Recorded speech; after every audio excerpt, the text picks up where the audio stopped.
Καλημέρα σε όλους. Good morning to everybody. And a warm thank you to the Minister of Maritime Affairs and Insular Policy, Mr. Kikilias, for being here today with us.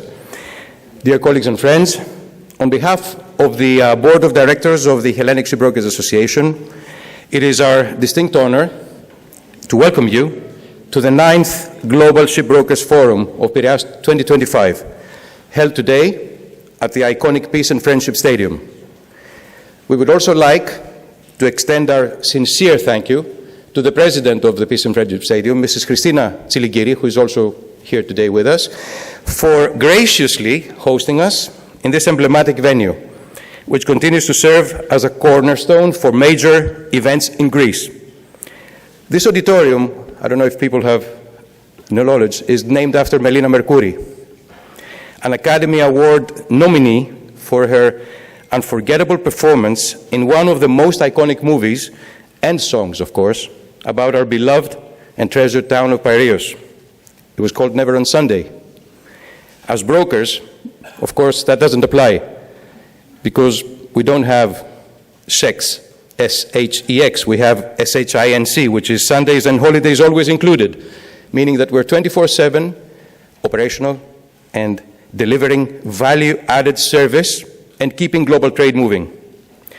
PIREAS as a concept is the traditional gathering of maritime executives and decision makers from all over the world, organized by our Hellenic Shipbrokers Association every second year since 1995. PIREAS 2025 returns for once more to our home city following the success of PIREAS 2023 in a milestone year as our association celebrates now with pride its golden jubilee. 50 years since inception back in 1975. PIREAS provides the chance for all our distinguished members and honored guests to come together face-to-face, once again, to strengthen existing corporate and personal ties for achieving a higher level of cooperation in the maritime field, as well as to explore new ventures for collaboration in the shipping industry. In the spirit of cooperation, we are once again honored to co-host this year's conference with the Baltic Exchange, an institution synonymous with the history, structure, and transparency of global shipping markets. It was founded in 1744 as the Virginia and Baltic Coffee House, a meeting place for merchants trading with Virginia and the Baltic. The exchange evolves over time to become the Baltic Mercantile and Shipping Exchange Limited, and today remains the most respected, the world's most respected and independent source of maritime market information. We're especially pleased to highlight this ongoing collaboration between our associations and the mutual assistance we continue to provide each other, a testament to the power of partnership and shared purpose. A special thank you goes to the Baltic Exchange team, and in particular to the representative for the Greek market, Anna Venieri, the Chief Commercial Officer, Janet Sykes, and last but surely not least, you will hear a lot from Mark as well, the Chief Executive Officer, Mark Jackson. Our association, established in 1975, is a professional, non-profit-making organization with clear objectives, coordinating key actions for the protection and advancement of our members' interests, promoting and safeguarding the integrity and standards of the Hellenic shipbroking profession, providing also, very important, our Gnosis certificate each academic year to young professionals that want to enhance their shipping knowledge with practical experience that our members and tutors generously provide to our students. And also supporting the developments of maritime policies and cooperation in alignment with national maritime institutions, including, of course, the Ministry of Merchant Marine, the Hellenic Chamber of Shipping, the Union of Greek Shipowners, the International Maritime Union, amongst other institutions and associations. In this pivotal year, we are reminded that the shipping industry's strength has always been its people. Our ability to come together, build trust, find solutions, even in today's very turbulent times, with various geopolitical turmoils that we need to adapt to. We sincerely thank you for your active support for PIREAS 2025 and for honoring us with your presence today. A heartfelt thank you goes also to all our esteemed panelists who have generously agreed to contribute their time and expertise to today's important forum discussions that you will hear. And a very special thank you to our sponsors and supporters. Without them, PIREAS would not have been possible. Let us continue to shape the future of maritime together with shared purpose, open dialogue, and enduring partnerships. Thank you very much and enjoy the conference. I would like to invite our Minister, Mr. Vasilis Kikilias, to say some nice words.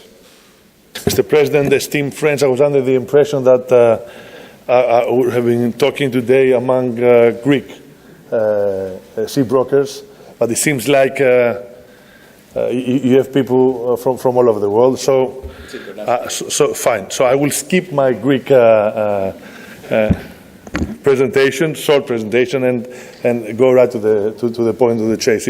I'm very, very honored to be here on your 50-year anniversary. It's important because endurance is actually the life proof of things being done in the actual real maritime economy. And you told me before, let me share it please with your fellow working partners, that of course shipping, ship owners, the shipping industry, and its global growth in terms of Greece is unique, is monumental, we're number one.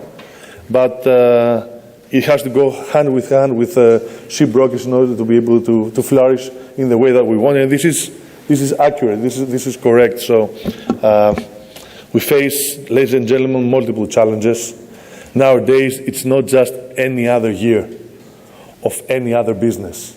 Unfortunately, uncertainties, wars in the heart of Europe and global, in the Middle East.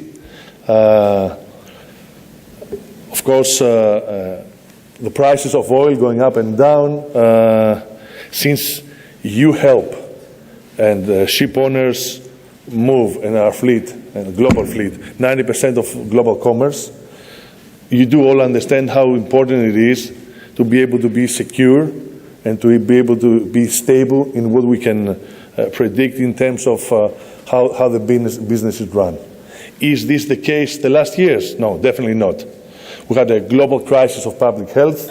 I had the honor of being Minister of Health during the first 2 years of the pandemic.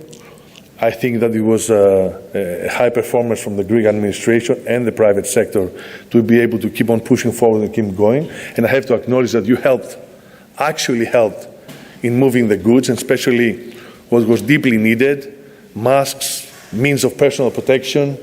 That was it was essential. It was a key factor on helping save our communities. And then moving agricultural products and the basic stuff that we need globally and around the world. I hope that was a lesson learned on how we have to reorganize our maritime routes and generally commerce in terms of being able to be sustainable. I'm talking about the Western world. But the Eastern world, in terms of China, did it. We didn't do it. So we do have to reorganize ourselves. Now, in terms of the economy, we had a war in the heart of Europe after 80 years. Was it expected? No, it was unexpected. And of course, the prices of electricity and the prices of gas and petrol went sky high. That was a problem for communities also and for the economies. And now a war in the Middle East, and things keep on happening. So it's not going to be normality. It's going to be a tough period. So we should work together in putting out a framework of prior actions and working together in terms of being able to deliver. Mr. President, we have to deliver. Goods have to keep on, through ships, deliver through this part of the economy to countries around the world. There are special needs, there are uncertainties, but on the other hand, there is sustainability. And there is, I think, at least from the Greek administration, and on behalf of the Greek administration, from the Ministry of Maritime Affairs, a warm reach from our hand to your hand to cooperate and work together. And I think that's the only way. Back in the days, a long time ago, before I became an orthopedic surgeon, I was a basketball player. It is a team sport. I deeply believe into working together and cooperating. And of course, it's an added value. We recognize you as an important part of this industry and are happy to work with you and to see better, faster, and more productive ways to do business. Thank you very, very much for today. Thank you very much.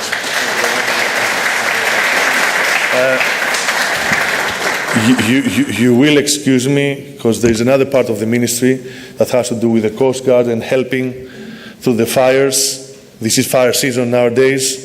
There are issues to be handled. So please excuse me. I do know it's impolite and it wasn't just just coming to say two words and leaving, but you will give me the results of what has been said, and we'll see what we can do. Okay. Once again, thank you very much. Thank you, Mr. Kikilias. Thank you for being able to attend.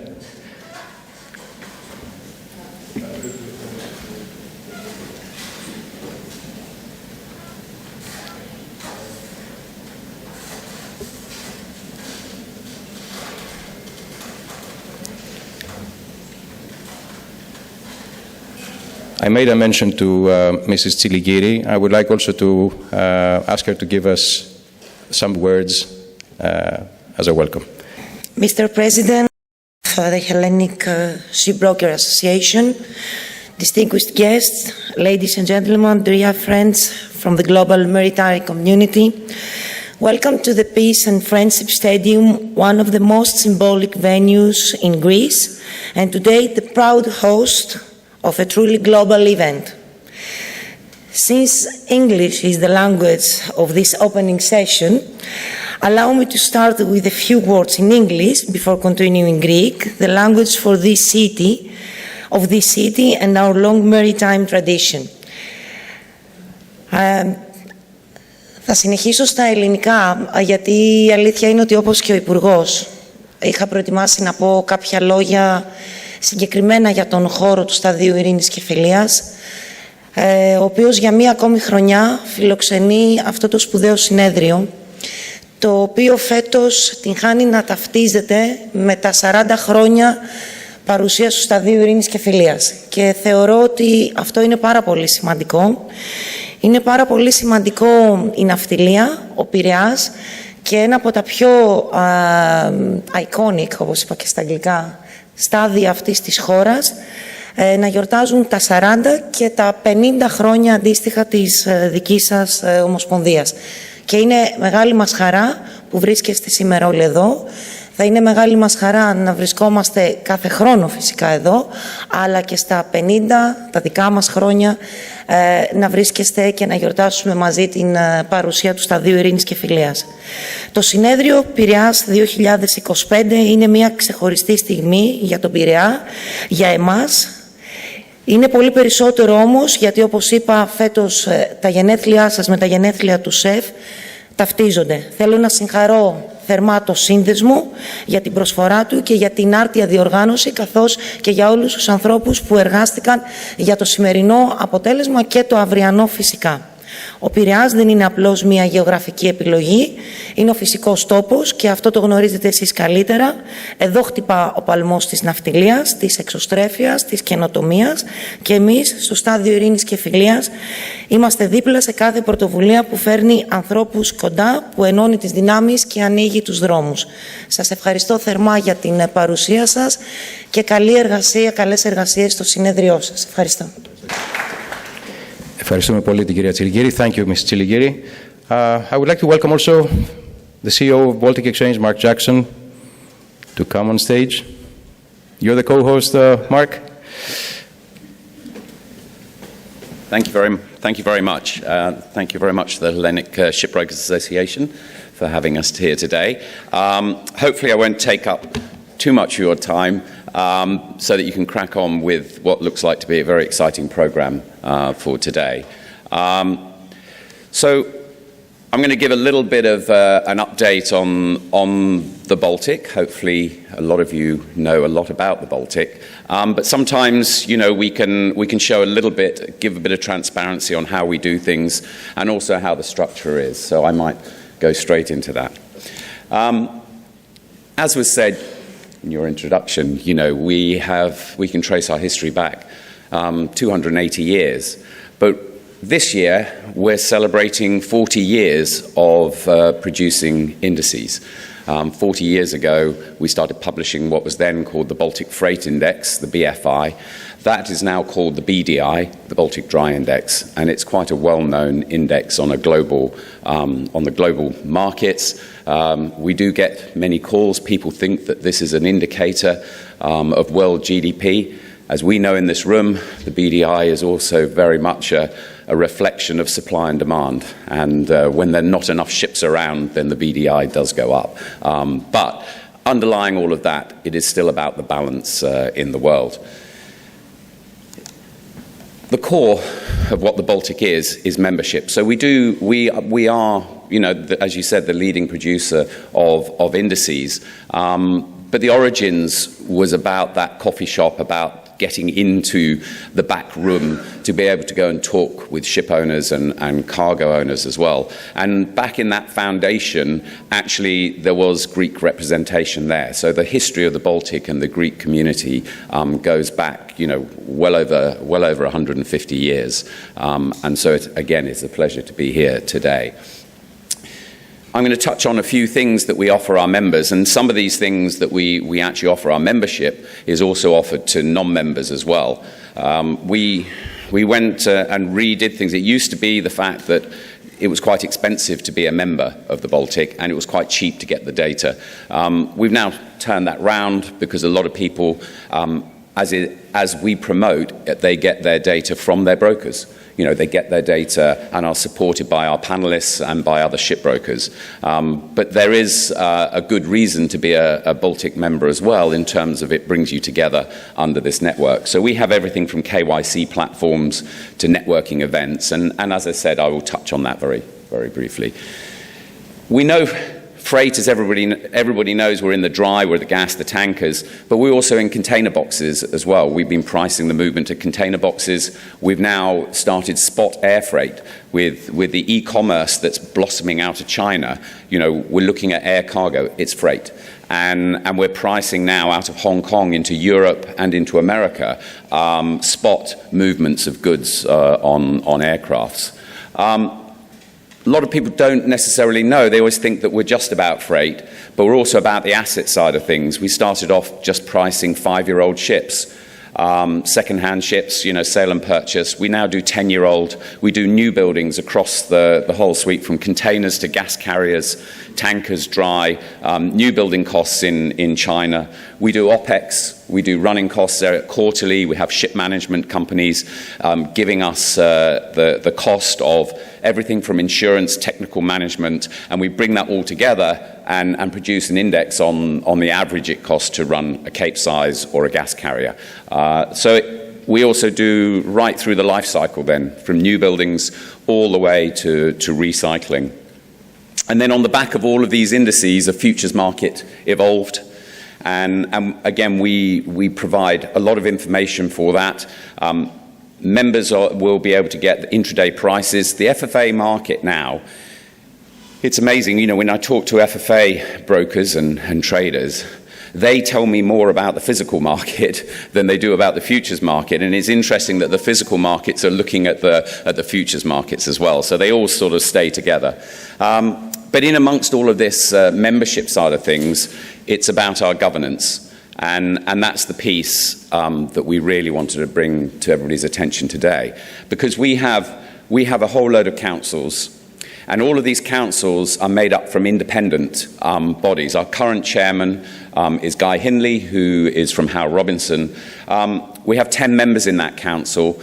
As I said, they're independents. They help guide the Baltic management in terms of thought leadership. They act as ambassadors for the Baltic. And some of our initiatives to do with know your customer due diligence, sanction checking, emissions, you know, this is where the thought leadership comes from, and we try and bring it into the market side of things.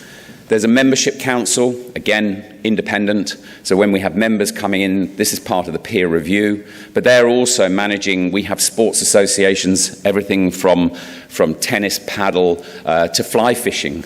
I just was talking to somebody today about the fact that we have a fly fishing association. But what happens is that you get a group together, and then we support the networks. And it can be as small as a fly fishing thing or as big as a rugby match or cricket or football.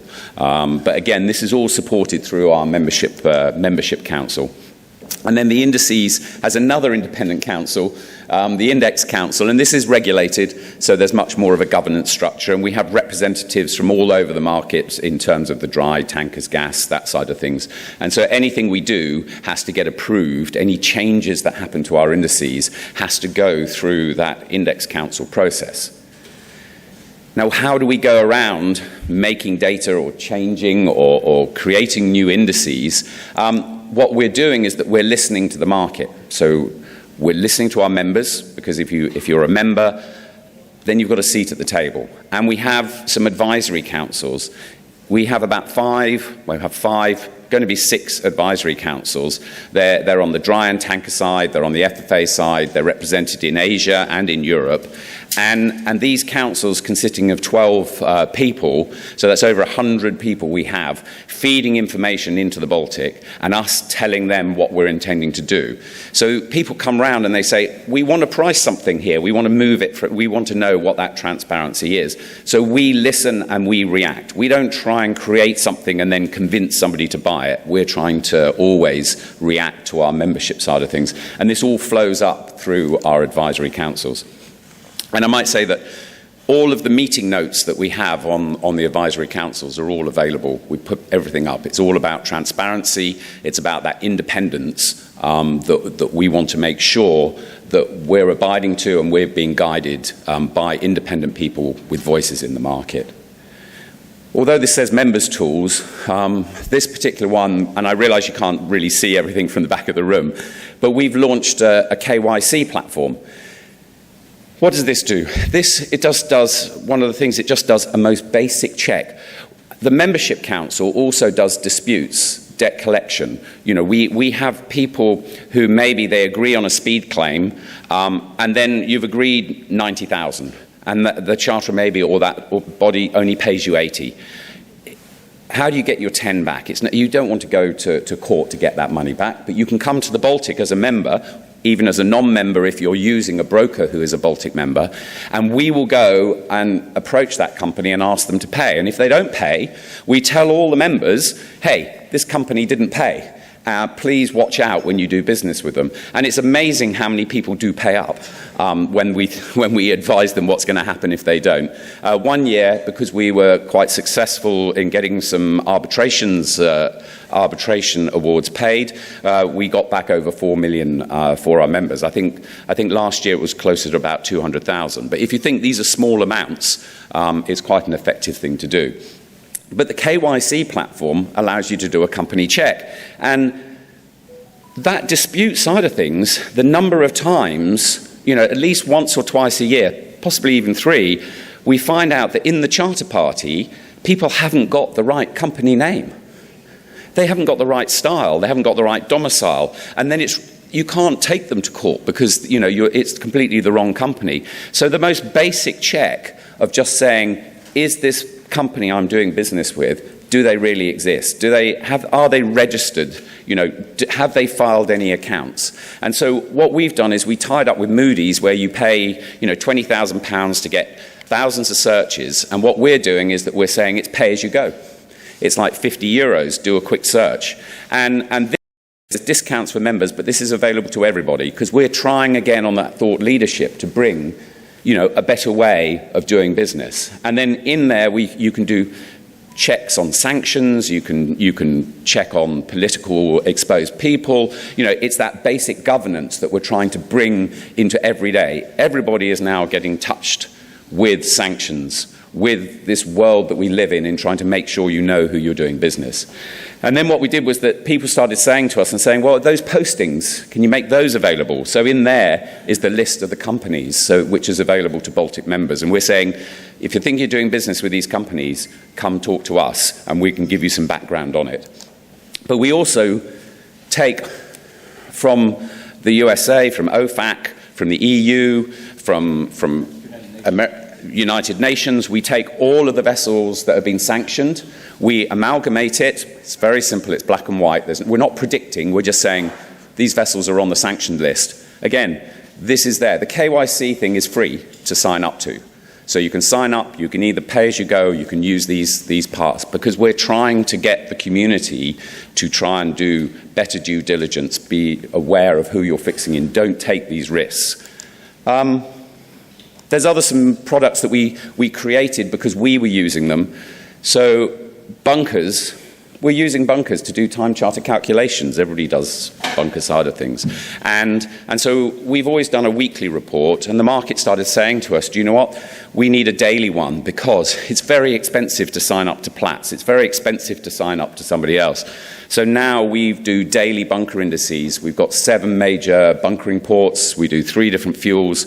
And again, this is all free to membership. We do carbon costs, free to membership. We also use FX because we need to work out the port costs. And we have a subsidiary company of SGX who are doing FX. And so we connected with their systems, and we now publish FX so that we are using these in all of our calculations. Again, this is all free to the member side of things. We've got an emissions page, free to everybody. And this has resources. It's telling people about EU calculators. We've got Fuel EU, we've got ETS calculators. One of the funny ones that came out was embedded in these calculators, especially under the Fuel EU, is the different fuels now we have to look at. How much IFO is the equivalent thermal output, let's say, for hydrogen or ammonia. So this little calculator, you put in the fuel type on one side and another fuel on the other side, and it will tell you how many tons you need for the same fuel output, which is needed in terms of blends and when you're trying to look at these pieces. So what we did was we found this was one of the most popular pieces in our little calculator, so we brought it out, and you can now access that on a direct side of things. We work with the Wind Association, and now we've just published on the Cape size, on the 5 routes that you see there, where's the best savings if you're going to put wind on a sail on your ship? We're going to be bringing one out on the tankers, and we're going to slowly add more and more information. But again, this is on our emissions page. You don't have to be a member. You can go and have a look, click on the wind, have a look at these. I think this one's on the full speed, but there's also an eco speed as well. I've rattled through this very quickly because you have a big piece, but one of the last things to say is that we have an app. And in many years ago, people used to get text messages from us in terms of what the indices are. Our app now, again, if you're a Baltic member, you just download it. It's Android, it's on iPhone as well. But you can tag any of our indices and get an alert as soon as they're published. And that can be everything from, OPEX costs to freight costs. But I think what I'll try and sort of finish up with is the fact that we're trying to provide tools to the industry. We want best practice. We want people to do due diligence. We want people to know who they're fixing with. And we were trying to provide those tools to members and non-members alike. And I haven't really touched on the Baltic Code and an ethical way of doing business. But again, our whole governance structure is all around trying to make sure that everybody does business in an ethical way. Similar to what we want also. Very good. Thank you very much. Thank you very much, Mark. Very interesting to see what Baltic not only produces but innovates. It's very, very interesting to have to ride with the times, to know what is needed, to listen to your members, and to bring products that are of immediate use and of necessary. Especially the KYC is a sign of the times. As brokers, we have to be double careful what we do and when we engage in business to have the KYC, the necessary KYC checks. Matthew Cox is the moderator of the first panel. I would like to get him on stage, and also the panelists of the first panel, so we can start off with the nice conversation that you have prepared. Matthew. Good morning, Kalimera. Yes, my name is Matthew Cox. I'm from the Baltic Exchange. It's my honour and privilege to be chairing or moderating the first panel. The topic for the first panel is geopolitical changes and the new reality in shipping. Joining me on the panel, we have Vasilis Mouyas, who is the founder of Doric Shipbrokers, Yannis Paraganas. Sorry, my pronunciation isn't so good. He is the Director of Research at Intermodal Shipbrokers. We have Angelika Kemeni, who is the Head of Market, Climate and ESG Strategy at Optima Shipping Services. And we have Nicholas Zanikos, who is Analyst at AXS Marine. Thank you very much. If you'd like to join me in welcoming them to the panel.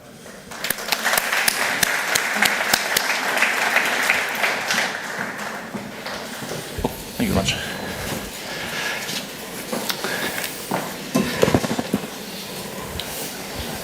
So I'm going to start with a few words of introduction to this very heated topic, very interesting topic, which usually gets quite a lot of participation and words from the audience. So I'm relying on you today to be a part of this collaborative experience. We want you to take away from this panel tools and information that will help you in your daily business in these uncertain times. The first thing I did this morning when I woke up was I turned on the news, because it's a completely crazy world out there. We had a meeting about 2 weeks ago to sort of run over what we were going to be discussing today. And in those 2 weeks, the world completely changed. Iran, Israel, US, Iran, all these things have massively impacted overnight our shipping and what we do.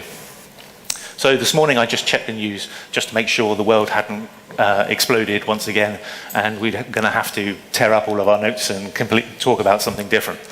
But I'm glad to say that we're still on track, and we're still on the same topic. Thank God.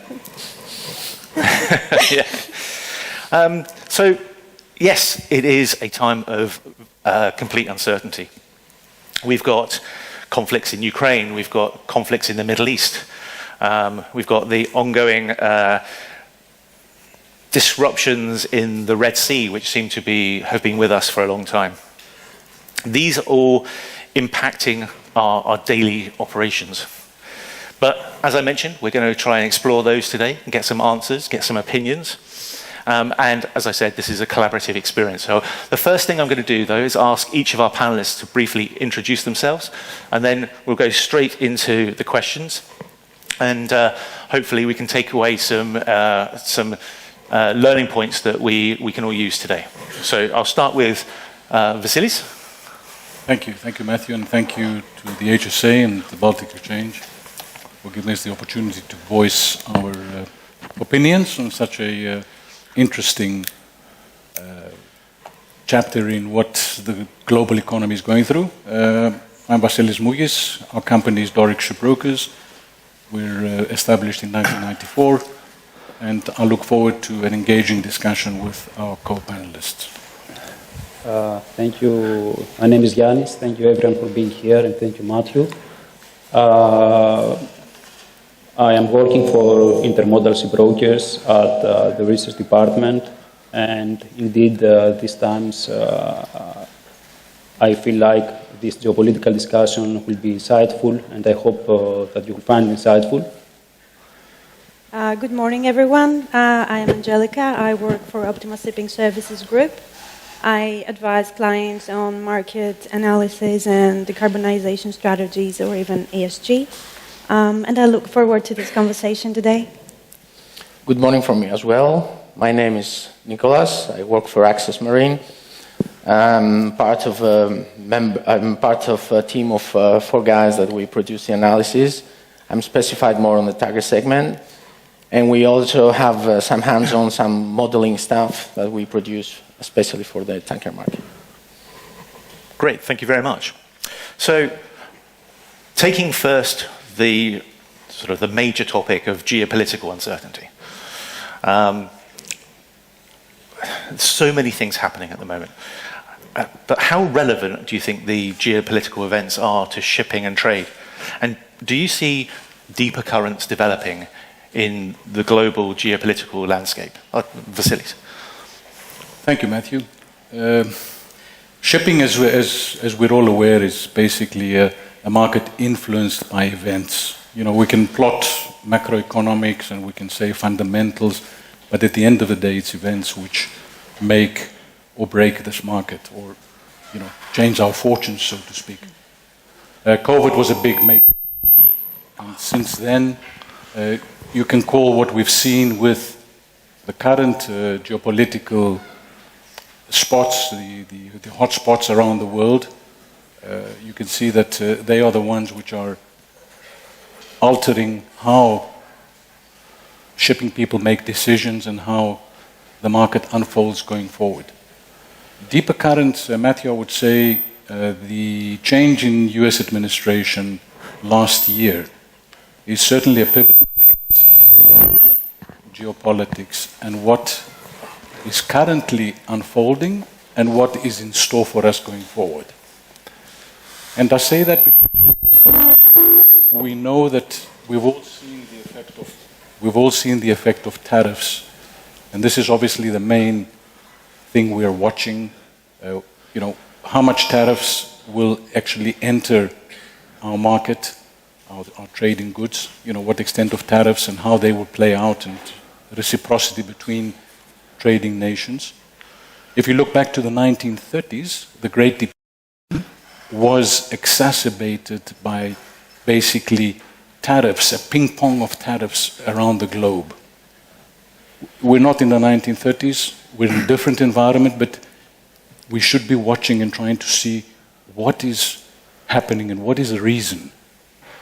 It would seem that the main reason is that the US wishes to redress its current account imbalance, its trading account imbalance with nations around the world.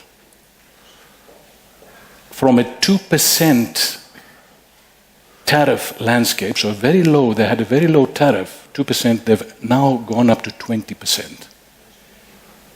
We know we have a 90-day break on potentially, this is expiring in a few days' time, on potentially a new rounds of tariffs taking place.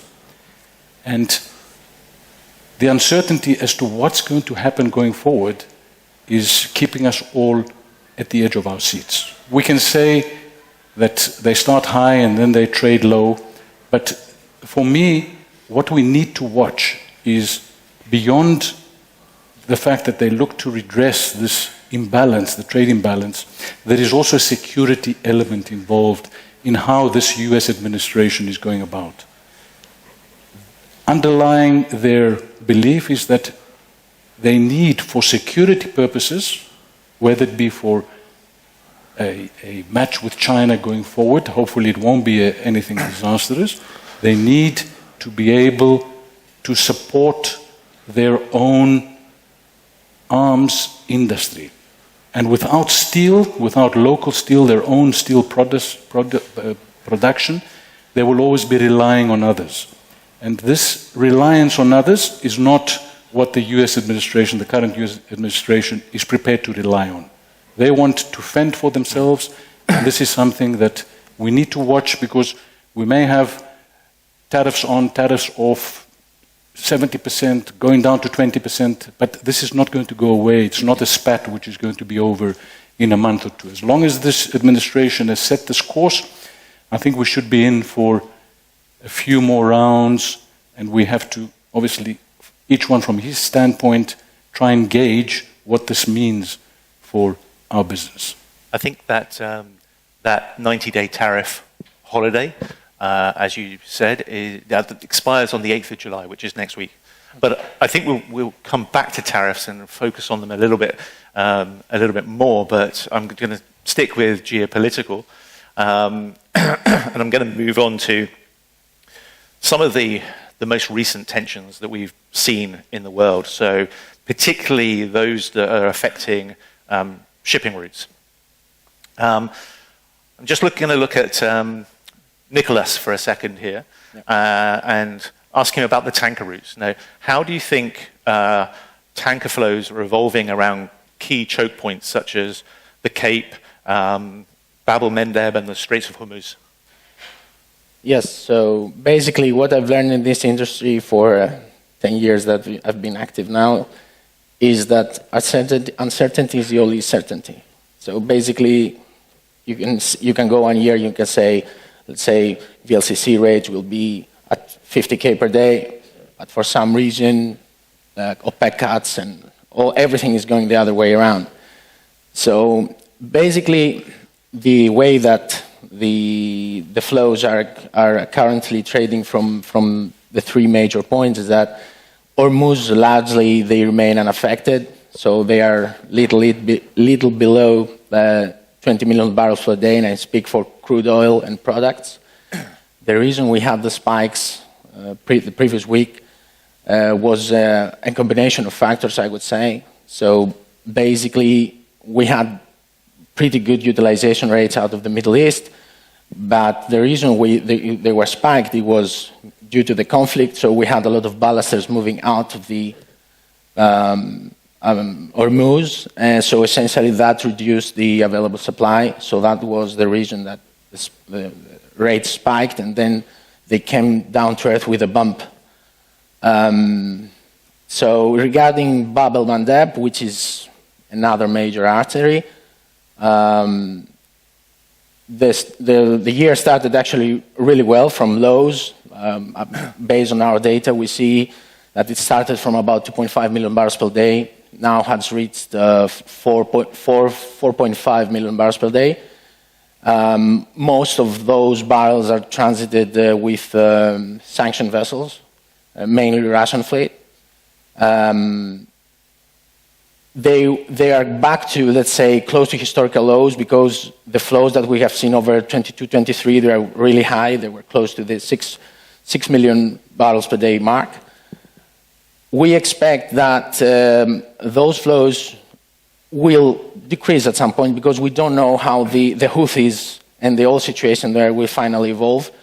I personally don't expect that these will ease anytime soon. So probably we'll see them probably being at less than 4.5 million barrels per day. But I don't see any upside, at least for this year. At least we see a period of extensive peace between the fighting parties. And for that reason, that brings us to the next point, which was the transit from Cape of Good Hope. Those spiked during the Houthis attack, so that's why we saw a big decrease on the million barrels per day that we're passing through Bab el-Mandeb. We saw that kind of normalizing this period. They're still high, and we expect that to be high, and in that term assist the freight rates, because essentially we will have longer distances, and that will be supportive for the market, and especially for the bigger sizes. They benefit from economies of scale. Destabilization has been good for the shipping but industry. It has always been that way. I mean, if you've seen the historical disruptions since 1957, which was the first crisis in Suez with the Nasser regime, and then you had like the war between Israel and the Jordan, Syria, and all the other states there. So those are always beneficial for the trade. So they're actually opportunities for shipping. The point is when, if you are in a good spot and you are then on the correct time.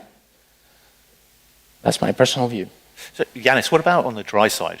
I mean, we're maybe, as Nicholas said, the diversion around the Cape has been good for ton miles. It's kept supply of ships effectively low.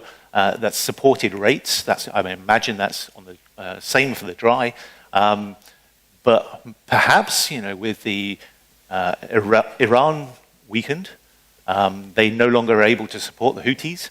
The Houthis now may be concentrating on their own internal conflict. We might see Red Sea traffic going back up. The Suez Canal Authority is definitely trying to entice people to use the Suez Canal as an alternative route. Do you see a change in that artery and maybe dry cargo flows being impacted?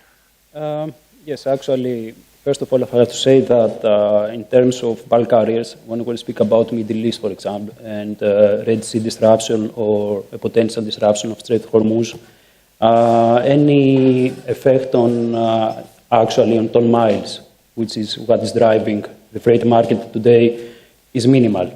In Strait of Hormuz, it's actually minimal. In Red Sea, it's about 1%. So this is not so profound as tanker or container or gas carriers. There are other choke points, such as Panama Canal, that we had 2 years ago, but now this is over. But with regards to the Red Sea, yes, it will affect negatively the market. But at one point that I could say it will not harm the freight market as it will do to the tanker or container or gas. And but it's not only the trade wars, the wars. There are also the trade wars, and there the bulk carriers has huge affections with regards to USA. We can speak about that if we have time. Since, of course, we know that nations tend to import goods price-wise, so they tend to import goods from countries that the transportation of the goods is lower, so it will be as possible as near to them. So when it comes to USA and China, we have observing that from one point we said that United States are focusing on the security, but also China is focusing on the security as well. So there is the energy security. And I can say during the past 5 or 6 years, they have increased their own productivity at coal, at iron ore, either corn, wheat as well. So all these trade wars, when a country has the capital and the workforce and the people to increase the productivity, they will do that. Actually, it's what the USA want to do now, to keep the factories inside their countries. So this is decreasing the transportation of goods, since you don't need so many vessels to transport the goods, since you have your own productivity. And this is profound in some commodities such as corn, for example, wheat, that China is no longer import, or soybean, that they are not importing from the United States anymore, or some stems as a good faith from negotiations, but mainly from Brazil, or met coal. From now we have seen, for example, that the second commodity that China can import from the United States, what actually they need is met coal, but they have focused on Australian stems due to the tariffs and also its geopolitical and political diplomacy. And this is decreasing ton miles, so it's a complex system. So what I can say is that wars tends to increase ton miles, but trade wars tends to decrease ton miles. Yeah, so what I'm hearing is you're saying that these short-term tariff wars and geopolitical uncertainties are creating almost permanent changes in trade flows. Yes, we can see that, and in some commodities.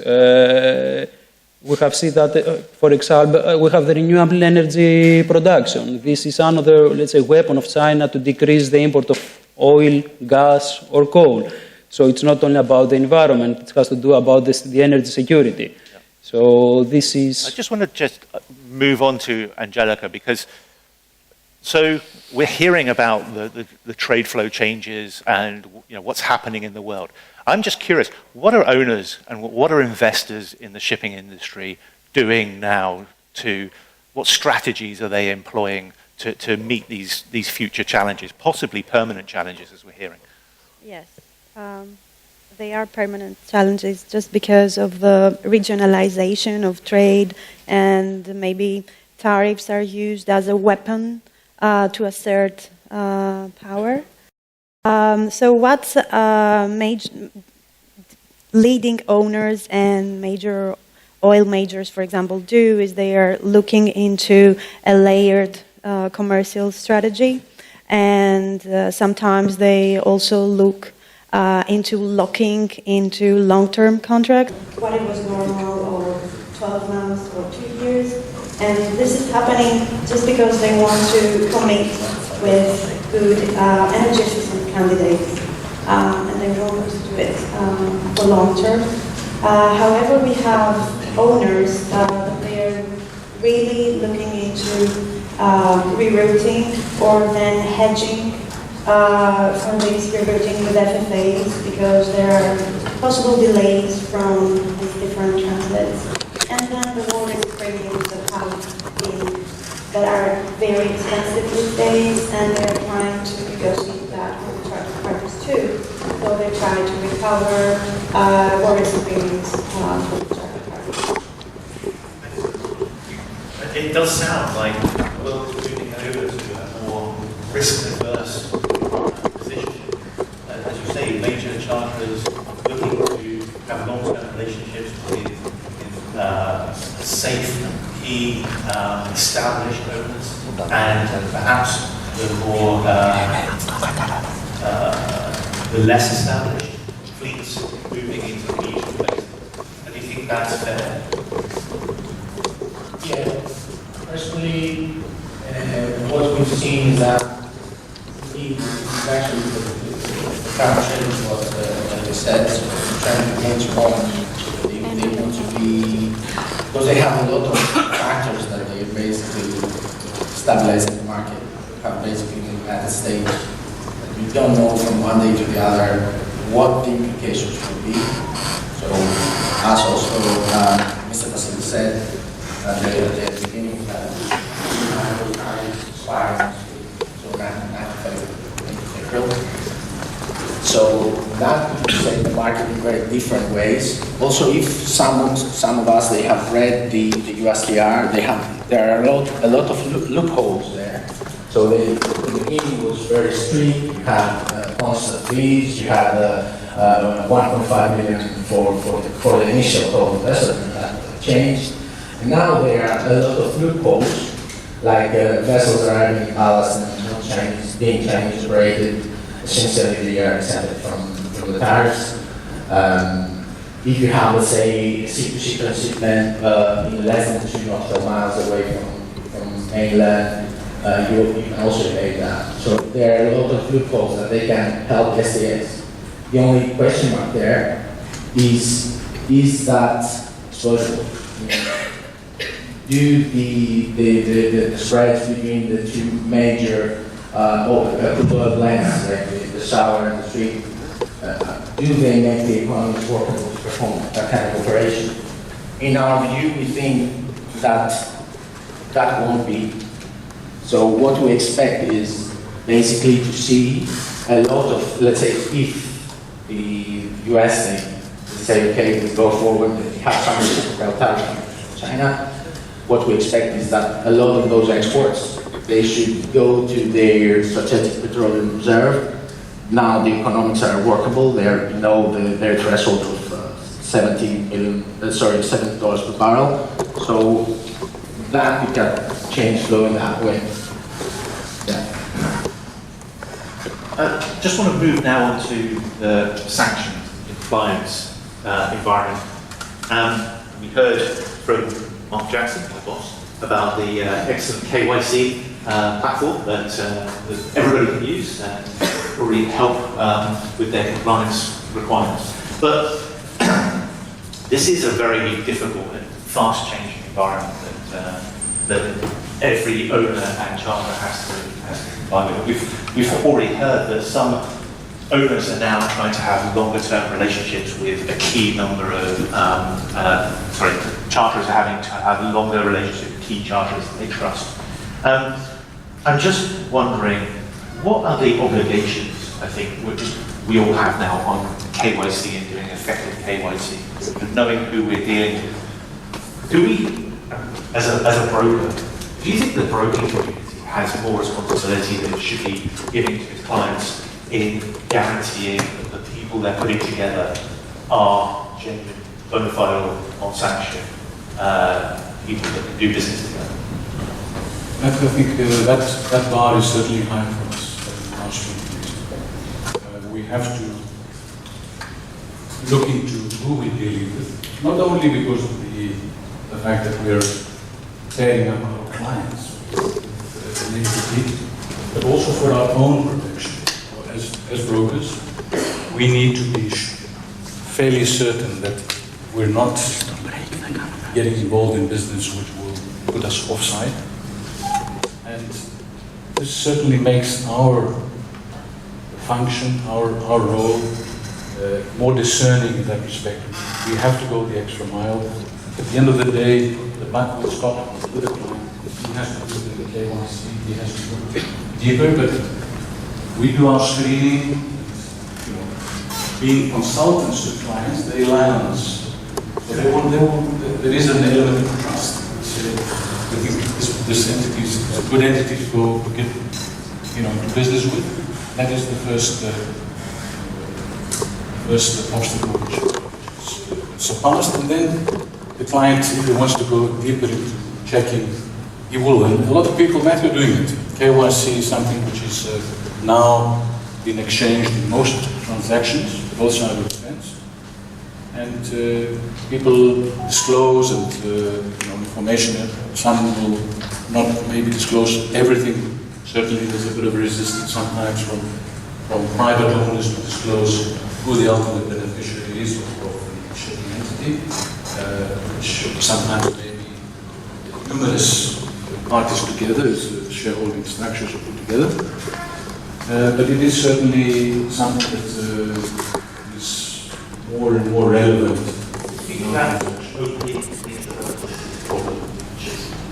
Is it something that we have to now address? It's been too long in the past, and if we don't move forward, we can't move forward unless we address this, the opaque nature of ownership. I think the opaqueness is mostly a thing of the past. I think certainly mainstream business. The parties know what they do. And even if it's not specifically said in the KYC, the broker says the owner is so-and-so with the counterpart, and the broker has been around and is trustworthy, that's normally sufficient. That is why the Baltic is the first to put out our word, our bond, the integrity which we bring to the table. All these are important. So if we have some privy information that we can't put it down on paper, but we can share it in terms of establishing trust in the transaction, then also we'll do it. So I think the opaqueness is not as relevant as it was, because a lot of people have become honest. Need to know exactly who they're dealing with, so that's how much you can't open a bank account today without what is the ultimate. So it's not from there. That's changing.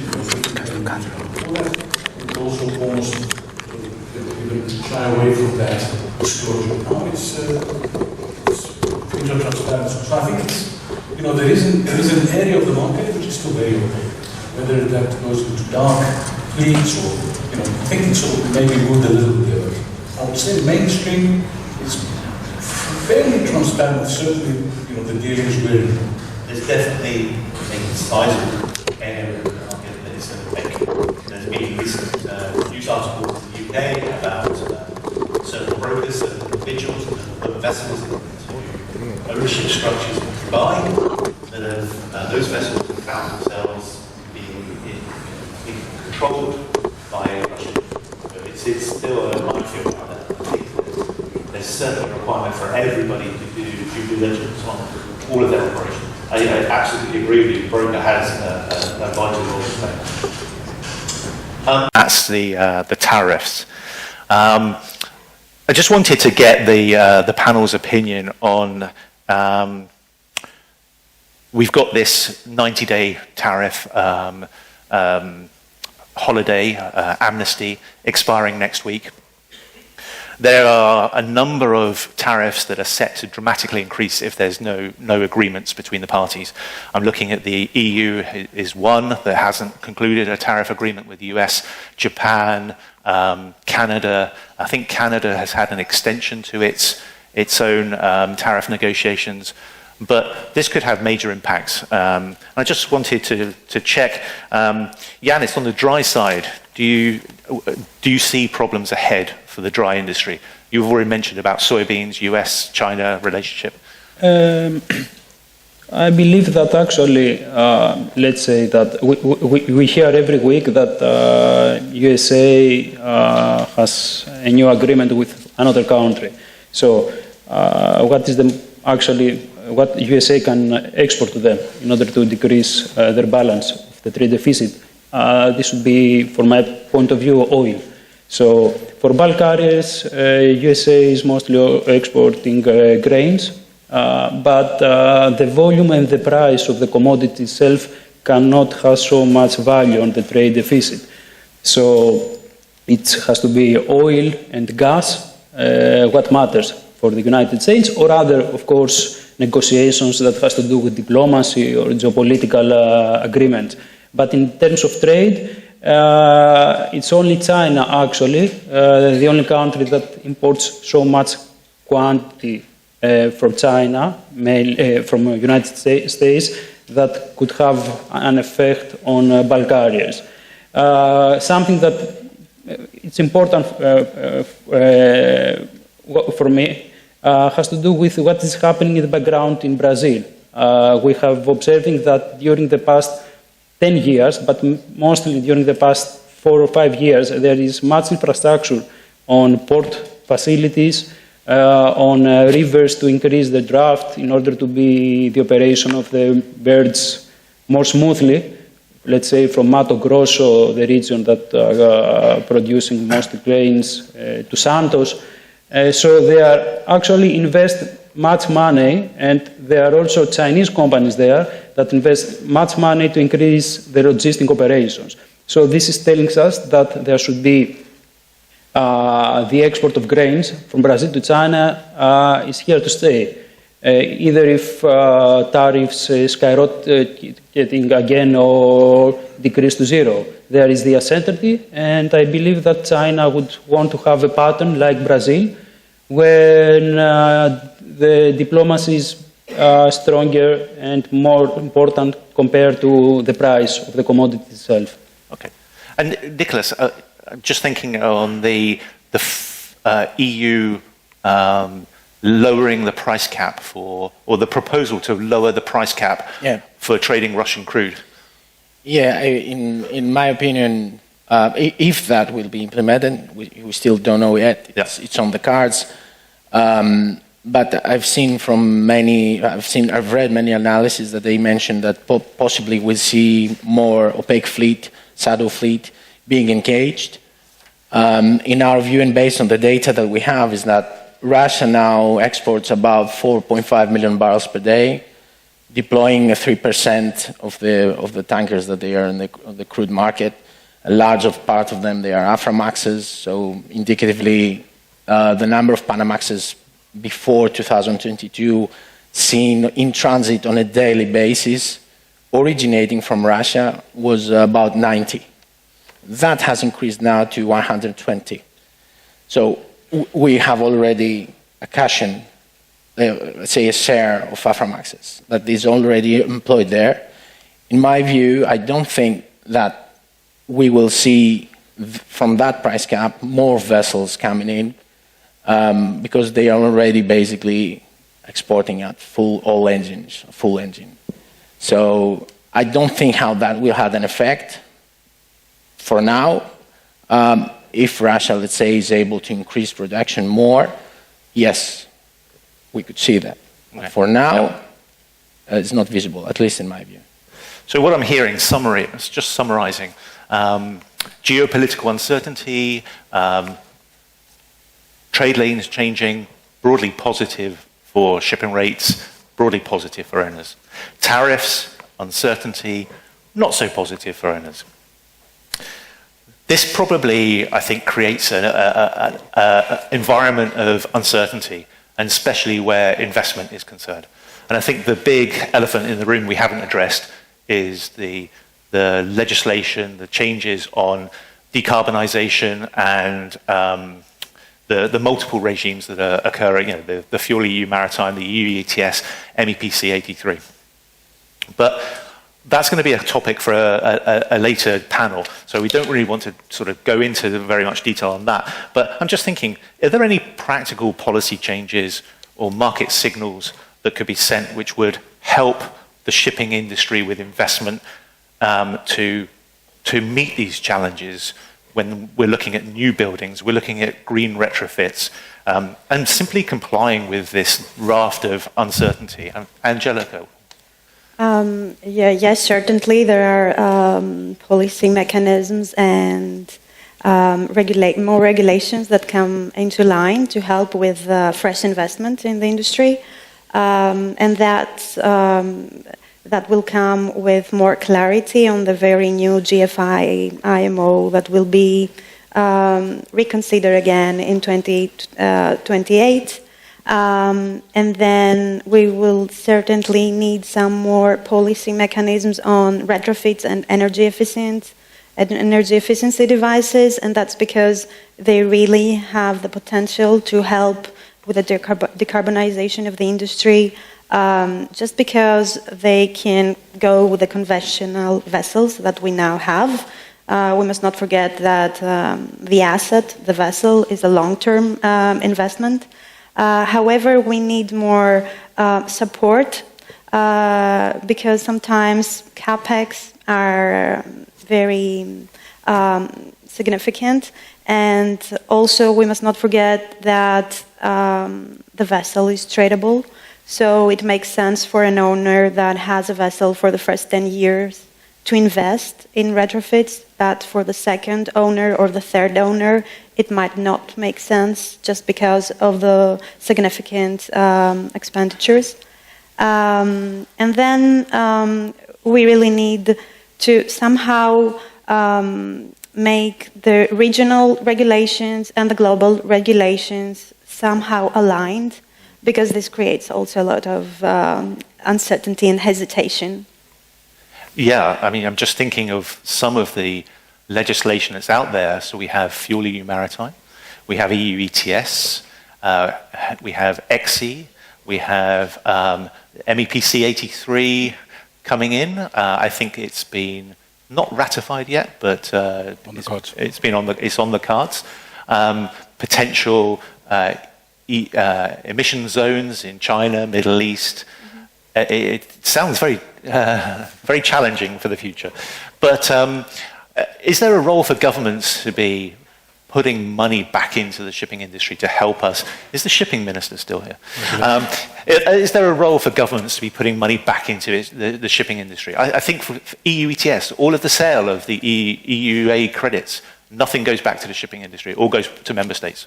This is true. I think the aim is with the GFI IMO to put the money back to the industry. But it really needs a lot of attention, how it will be structured and how it will be actually distributed, because I think it will address actually to the less potent countries, just to be sustainable and, just. There's certainly perhaps justification for Greece to receive a sizable share to invest in its own shipping community that is sizable. Okay, so I think we don't have very much time left. We have about 10 minutes. So at this point, I'd like to open any questions that the floor may have to our esteemed panel. I can't see anybody in the audience because the lights are very bright, but if you'd like to stand up and make yourself heard if you do have a question.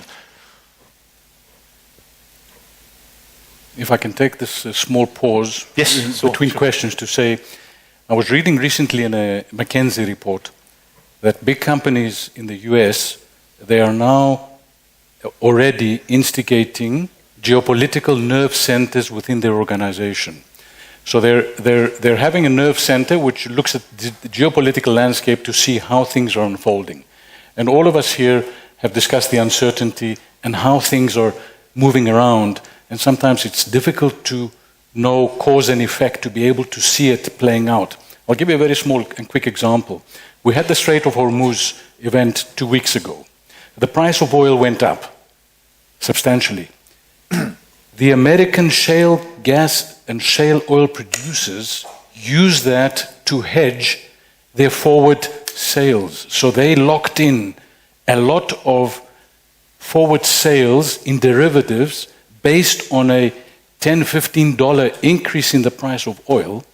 So they are now more viable because of this event in terms of the next 12, 18 months of accelerated production, which would have been marginalized had the price not increased for this event. So it's just one small event, how this could change underlying movements. You know, there's going to be more oil that these shale oil producers will be putting out, even if the price is much less, because they've managed to lock in by virtue of this increase in price. So someone there, the geopolitical nerve centers combined, were quick enough to see that. They have it in their sort of armory, and they locked in. They said, this is an opportunity to lock in. Most of the market was saying, maybe it'll close and Hormuz will close and the price may go up to $100. We were offering tankers to a tender. Our owners pulled away saying, wow, the market's going to shoot up. But what happened? It's sort of, because you have to clear the noise from the signal, and a geopolitical nerve center, as much as it sounds a little bit surreal, is what companies are doing, because geopolitics and climate change are the big things, in my opinion, in the medium to long term, which we should try and see how they will be affecting our business. I think you're absolutely right. And what this panel has brought out, and I think these are lessons that we can take away, is that there are opportunities from this environment that we find ourselves in. One is that if you are a reputable owner and you build ships that are equipped for the future, that have a low carbon footprint, that are efficient, that are safe, and you build yourself as a reputation, as a trusted partner, then you can demand a premium. And you can demand a premium from established charterers, oil majors, big mining companies, and you can lock in long-term charters with those sorts of ships that you have at your disposal. You can lock in with freight futures, you can lock in with other risk mitigation techniques, but there are opportunities to be had. I think we've got about a couple of minutes left. I think we might run over slightly, but I'm just going to give the rest of the panel the opportunity to say a final few words with their pearls of wisdom, and then we can conclude, and if there are any questions from the audience at that point, we can deal with them very quickly. So if I take it from the opposite end to me, Nicholas, if you'd like to... Okay.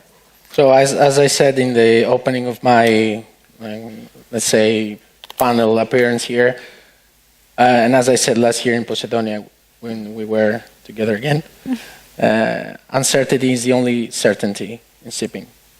So as soon as we see major disruptors in big arteries, that would be beneficial, and that will be actually supportive for the rates, especially on the crude segment.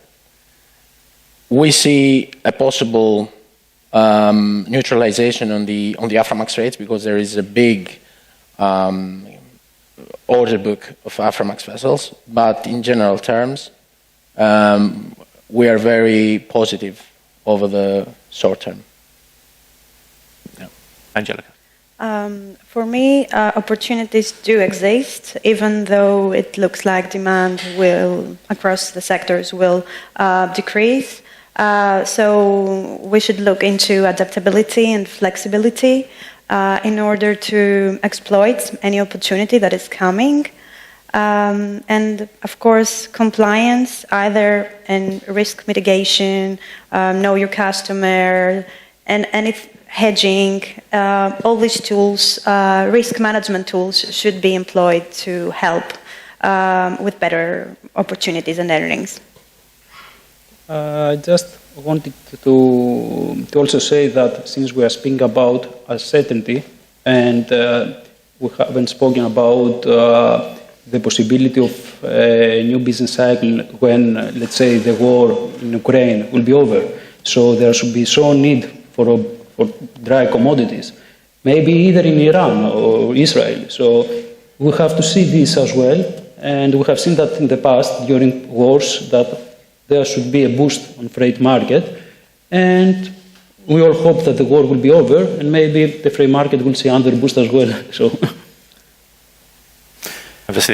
Last word. I think that, one thing which I think pervades all of us is globalization and whether this changing geopolitical landscape is deglobalizing things. If you look at the data, it's not. Because trade, by virtue of shipping, is fungible. So trade will find ways to facilitate exchange of goods between countries. I'll give an example, when China was hit by the US, even before the tariffs took place, Chinese already were moving quite a lot of production into Vietnam. Vietnam is exporting a lot of goods which are originally produced in China and added components which sort of, turns them into Vietnamese products, and then they can sell to the US, or similar things were done with Mexico. So trade, international trade is fungible. We're not deglobalizing. There are changes taking place in configuration of trade, but trade is not deglobalizing because comparative advantages of trade, which is the backbone of international trade, exist and will keep on existing unless we go into an environment of hyper tariffs, which I would expect that the global economy will not reach that point. I think that they will. We have more ground to cover because I think the security side of the administration to them is relevant, and I think they want to bring manufacture back to the States. And one last thing, Matthew, if I may, US dollar. We're in a US dollar environment. A year ago, before the new administration took place, and today, the dollar has lost 10% value. Interest rates were meant to come down, they haven't, they held up. All this is geopolitical. We have to watch it. Being in a dollar environment, we have to see how we expect this thing to go going forward. Is the dollar going to continue to be the reserve currency? Is it going to be the currency of international trade? Is it going to lose ground? What does that mean for us in the shipping community who are invested in dollars? So this is something that a little bit second level thinking, but it's something that I think we should be watching and trying to gauge because it's important to us. If the dollar loses another 10-15% in the next 3 years, as you can imagine, this will need some adjustment from people who are investing. They have to think of things slightly differently. Thank you. Thank you very much.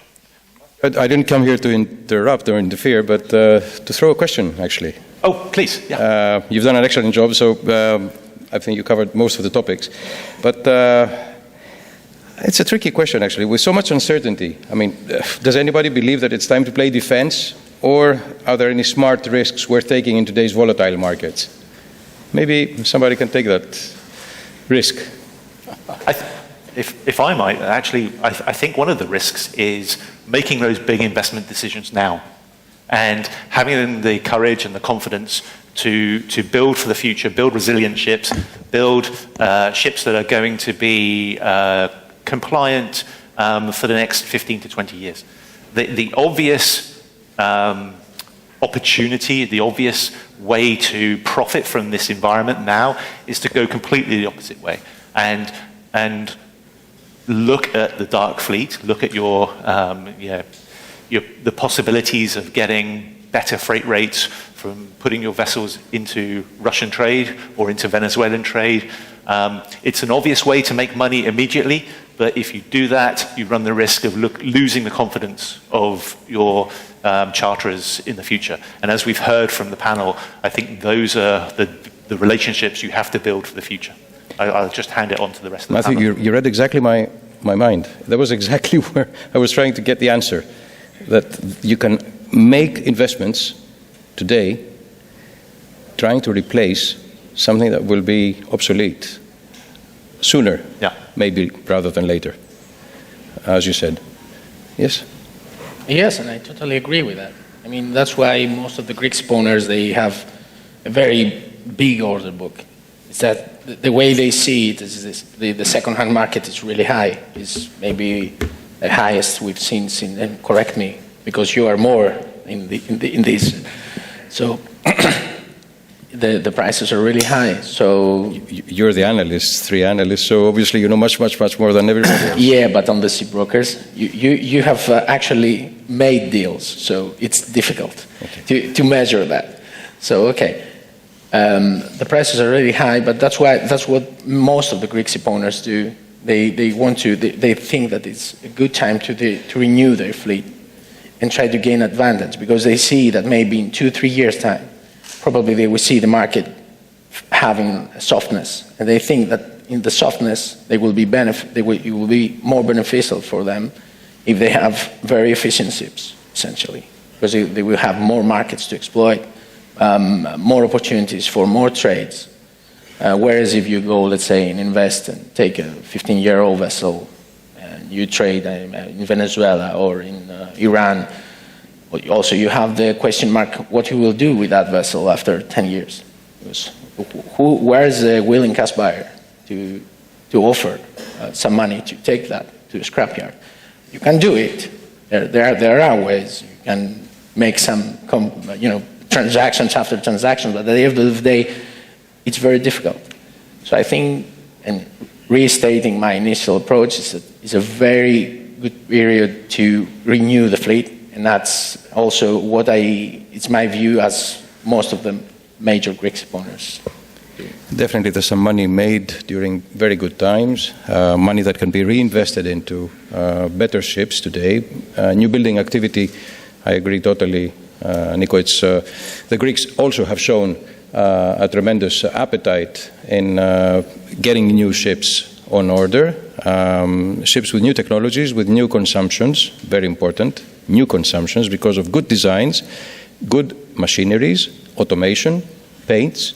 It's all a collection of minds that have thought and have made their necessary innovations. Instead of going around trying to reinvent the wheels, meaning, develop 5, 6, 7 different alternative fuels, we have developed the ships that we know, which are safe, efficient, and even more efficient now. So yes, maybe that is the risk, as I said, and Matthew, you grabbed exactly my frequency in the mind, so you attacked the question. I would like to thank you very much, Matthew, for the excellent moderation. The panelists, Angelica, the only lady in the panels today, thank you very much. Nico, Yanni, and Vasily, of course, always next to us. And we're going to have a nice photograph before we go for the coffee break. The coffee break is sponsored by Doric Shipbrokers, Vasilis Moïse. Thank you very much. Enjoy the coffee as well. And thank you very much.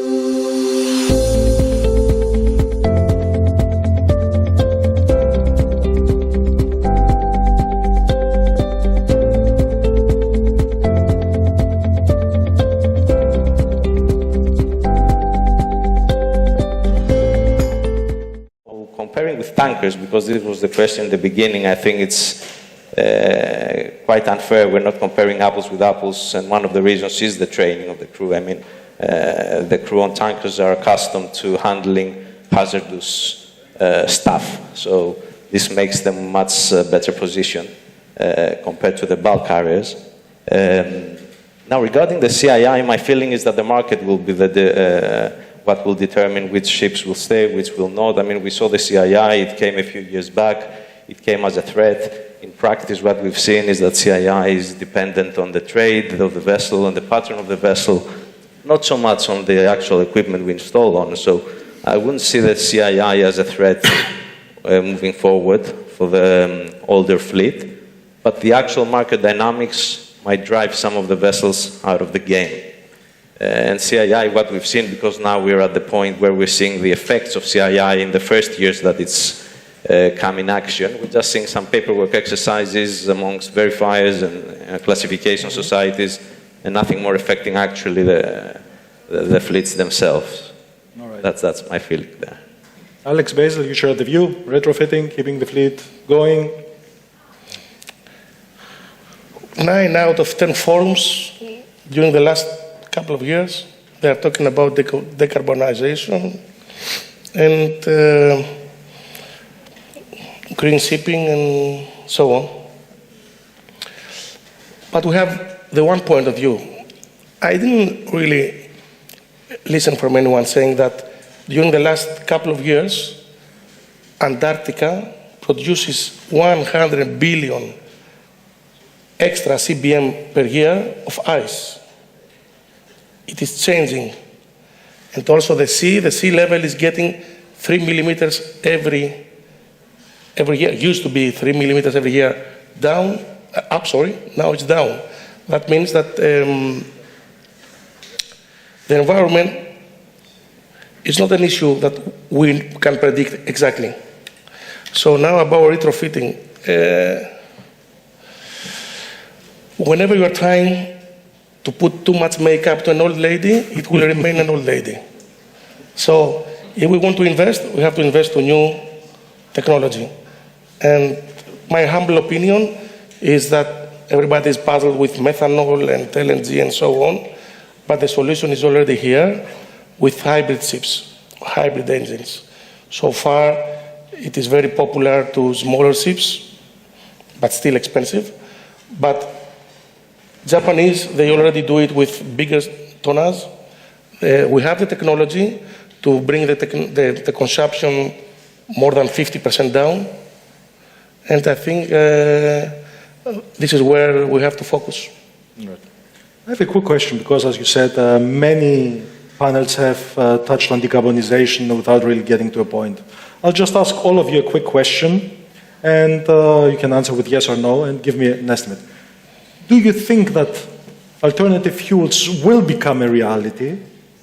And if yes, in how many years from now do you think that we'll actually start using them? Just a feeling. A very quick comment on the previous question as to whether the dry bulk shipping is doing enough on decarbonization. We have spoken a lot about the fact that shipping in general contributes only 2 or 3% of global CO2. One thing we haven't focused too much on is that the IMO target for 2030 is to have reduced the energy intensity of shipping by 40%. The dry bulk fleet has grown more than twice since 2008, and the emissions are roughly the same. They had dropped a little bit. They've gone back to the levels of 2008 after COVID. So more than double the fleet, same emissions. So we need to stress to outsiders that we have already met the 2030 IMO target in dry shipping. That's not to say we should stop, but we're there as far as the intermediate goal is concerned. Now, as to whether methanol or ammonia or hydrogen are going to be the solution of the future, I will just quote one of my principals, Polis Adjoanu, who once said that every time I learn a little bit more about alternative fuels, I understand a little bit less about them. That's a good one. Alex? Okay, I should say yes, but I will say no. George? Like I'll just... Don't get technical. Sorry? Don't get technical. No, I won't. That's what I'm trying not to do. Yeah. No, I'll go actually as commercial as possible. So we've seen on the dry sector, we've seen the Angelikusis group going for LNG Castle Maxis, if I'm not mistaken, correct me if I'm wrong. We've seen Diana going for methanol. We've seen, I read a week ago about Almi Marine investing on some amazing technically wise project for hydrogen, electrical propulsion and things like that. So we see the sector actually doing quite a lot in giving it a try. And then we have yesterday, I think it was BHP, announcing ammonia carrier, ammonia-fueled bulkers. So again, if it's going to come and if it's going to stay, it's going to be political. It's going to be because some people will decide that, you know, ammonia will be the fuel of the shipping industry. Let's create the network. Let's put it out there and give BHP a chance to prove they did what they did and it was correct. So yes, I think it will come, and it will come from a political situation, either from EU or from somewhere else, where they will push for such kind of thing. So this will happen. This creates extra uncertainty and an unfair environment because it's, again, a political decision. But that's how I think it's going to evolve, if I had to. Yep. On the dry fleet, I think there is room for improvement of the current technologies and basically to have better results using conventional fuel, let's say. So no alternative fuels for you? No alternative fuels for me. Now, if you're talking to a stock-listed company or a liner company, it's a different story, and I believe that the answer is yes. I mean, 10 years from now, let's see. Dr. Rokos? First of all, I would like to clarify they are talking for low carbon and synthetic fuels. These are two different things. Yeah. For low carbon, I think the market is there. For LNG, we have seen that. Methanol is the easiest biofuels we are using. So these three fuels will be used, I would say, up to 2030 clearly. For the synthetic oils, I'm not so, in favor, since they are very dangerous, unless we are talking for autonomous ships, the later stage. The only future I would see is for the batteries, electricity and fuel cells. I believe that this will be applied, let's say, up to 2030, 2035. One more thing which is in favor nowadays, the market, is the nuclear energy, with 4-level nuclear reactors.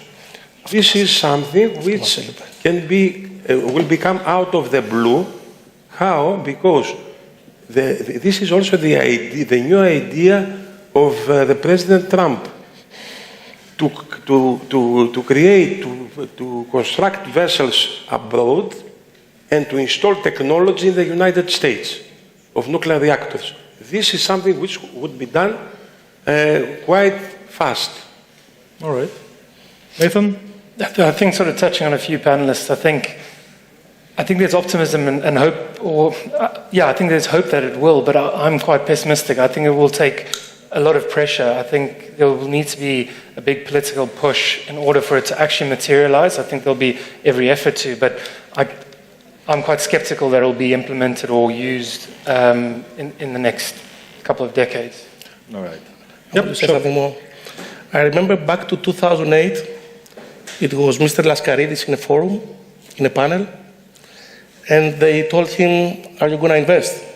That was before Lehman Brothers collapsed. And he said, my instinct says no, but I have to invest because if my instinct is wrong, I will be behind my competitors. So I think now the more orders on exotic, because I call them exotic, like methanol and so on, especially on dry, is because some stock-listed companies or some huge big ship owners, they have to be on top of innovation and so on. Yeah. And they have to be market leaders. Yeah, not because they really believe on it. All right.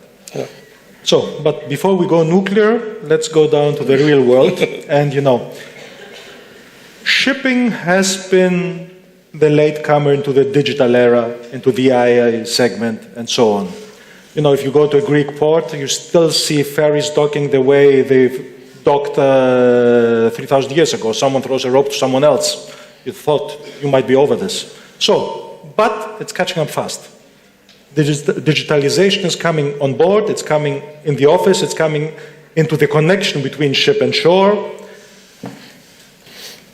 Is the bulker sector adapting at the same rate with the other sectors, or are we still getting a look and feel sense of the whole thing before we actively heavily invest into it. Basil.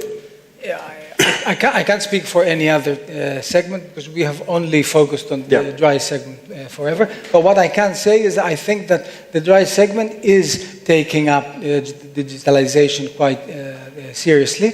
We're investing in weather routing technologies, on data gathering and monitoring, on speed optimization, all of these things. All of these things have a tangible benefit, but at the end of the day, the catalyst, I think, is less so the technology itself and more so the collaboration between stakeholders. We can spend all day trying to find the best way to get the ship from A to B. If the charter doesn't agree with us and to optimize the voyage and to reduce the consumption, we're never going to get anywhere. So the technology is there. We're installing it on board our ships. We are using it efficiently, but we need the collaboration of all stakeholders to actually see the tangible benefits out of it. All right. Alex? On our ships during the last couple of years, the way we operate them and the digitalization on board is totally different. It's changing very fast. I read an article that says that the capability of the AI globally is becoming double every 6 months. Every 6 months, the capability of AI is double. This will come on ships, for sure.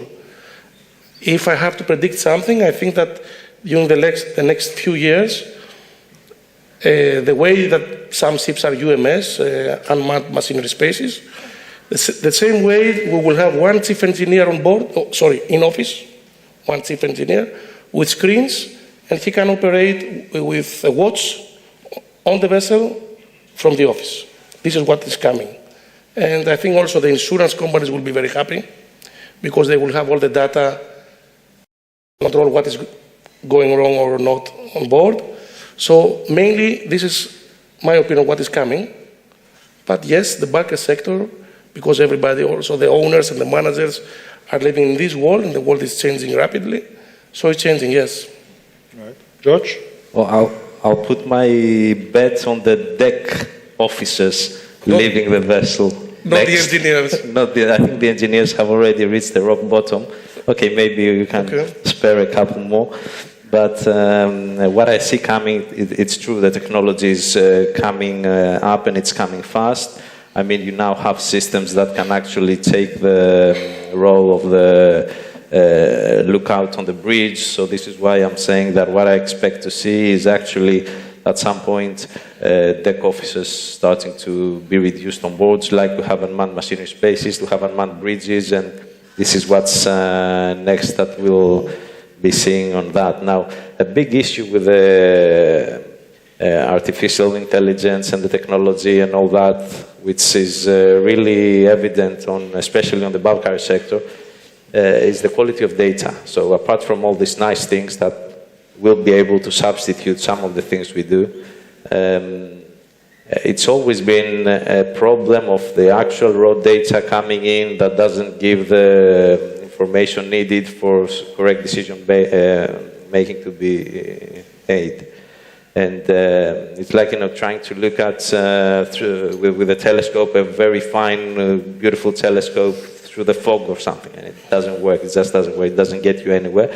So this is something we have seen in the bulk carrier industry, staying there for a long time and keeping things quite back. But it is changing, and it is something we will see in the future, yeah. All right. Dr. Rokos, you just mentioned, I think about 10 minutes ago, that we really have to train our people. They are already getting rid of them, those two. One of us is getting rid of the deck officers, the other one of the mechanics. So I see a mismatch. What's your position on the adoption of AI, and what changes will it bring on the ship and the people? Yeah. First of all, digitalization, I think today is here in full extent, as in on the shelf. Everybody can get it and install it everywhere. I mean, in the office, on board, even in a stakeholder abroad. The first and most important issue is the communication. I think that what was mentioned, let's say, somebody to take care on board, is an issue also of communication between on board and the office. Nowadays, all the ERPs and the systems we have on board are operating like a department in the office. So we know exactly what is going on board.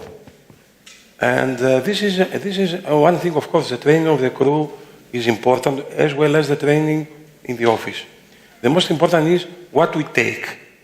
If we take, let's say, data from sensors by IoT, by using IoT, and analyzing in the office, this is something which will be done in the office. And then the results and the conclusions will be used to give guidance to the crew what to do. Like, let's say, preventive maintenance, or if we detect any anomalies, maintenance or repairs you should do in an immediate way. So, I think that all of us should be trained. The point is that we should find people to be able to get training in those fields. And this is something which we have identified, that every company needs one person to, let's say, judge, collect and judge the data. Either is coming as a hard data from the vessel by sensors, because this is coming through signals. It's not data actually, it's are signals. So we have to transform to data and analyze this data. We should find a person who is, let's say, delegated to deal with this data, and then to discuss with the departments, with the crew, and he should be in a very good level of understanding what data is and what represents. And I think that digitalization is here and will stay forever. This is my opinion.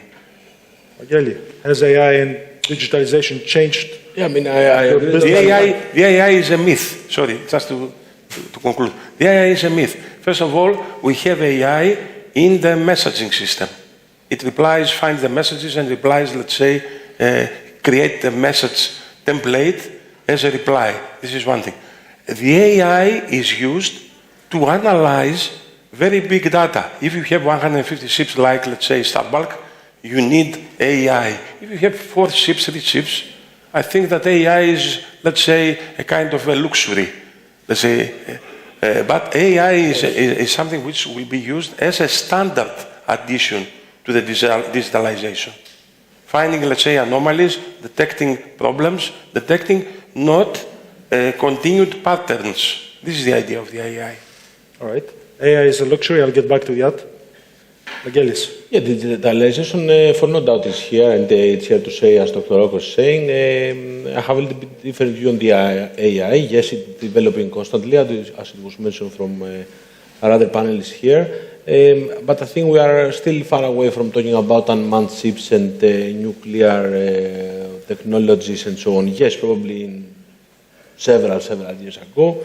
But I think that's something to maybe our children or our grandchildren will probably get to see, kind of a thing. But no doubt that progress is here, even in dry sector. I don't think it's not something to compare with the other segments, if that I understood was the question, if it's lacking or being advanced compared to the rest.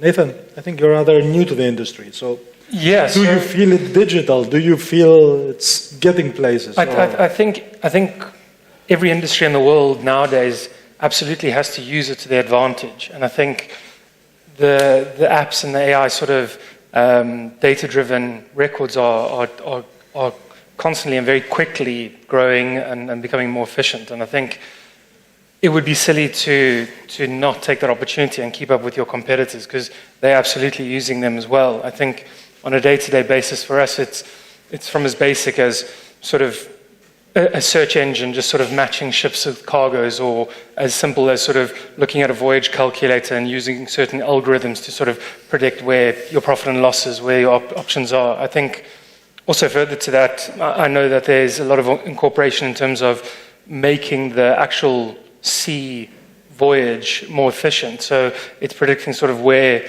there could be adverse weather at sea as well, which will help with the sort of fuel consumption of the vessel. So to me, it's using it as quickly as possible to the best way that it can benefit each individual company for whatever reason. All right, so the fleet is going digital. For some, it's a luxury. For some, it's something your competitors do. You have to do it. Some are early adopters and they really want to stay with it. We have a mixed bag of approaches here. But I think it's the obligatory route forward. One way or the other, everyone will have to adopt a certain part of it. All right, very interesting. Let's get down to the real life again. I have a very nice question here, which was suggested. So how will evolving commodity demand from China, India, and the Southeast Asia region shape bulker trade routes in the future, in the next 5 years? Do we expect any change to bulker routes? Basil, you're next to me, so you always get the first question. Yeah, thank you. Yeah, thanks for that. Tough luck. Remind me next time to sit at the end. I protected the youngster. Yeah, I mean, the circumstances of the market always dictate changes to trading routes. So, for example, when the conflict between Russia and Ukraine first started, we started transporting coal from Australia into Europe. We had never done that before. But, you know, there was a demand in the market for it, and we did it. So there's always going to be unpredictable reasons why the market trade patterns will change. Now, there are others that are a little bit more predictable, like, for example, the new bauxite trade out of Guinea, which is supporting also the Cape market, the move away in China from an infrastructure-led economy to a more consumer-led economy, which unfortunately doesn't favor dry bulk shipping very much. And then there is Southeast Asia, which is still very much developing, and India as well, a very much developing region that will require raw materials and indeed coal. A lot of people are talking about peak coal, but if you think about countries like Bangladesh is a country of 150 million people, and they very much need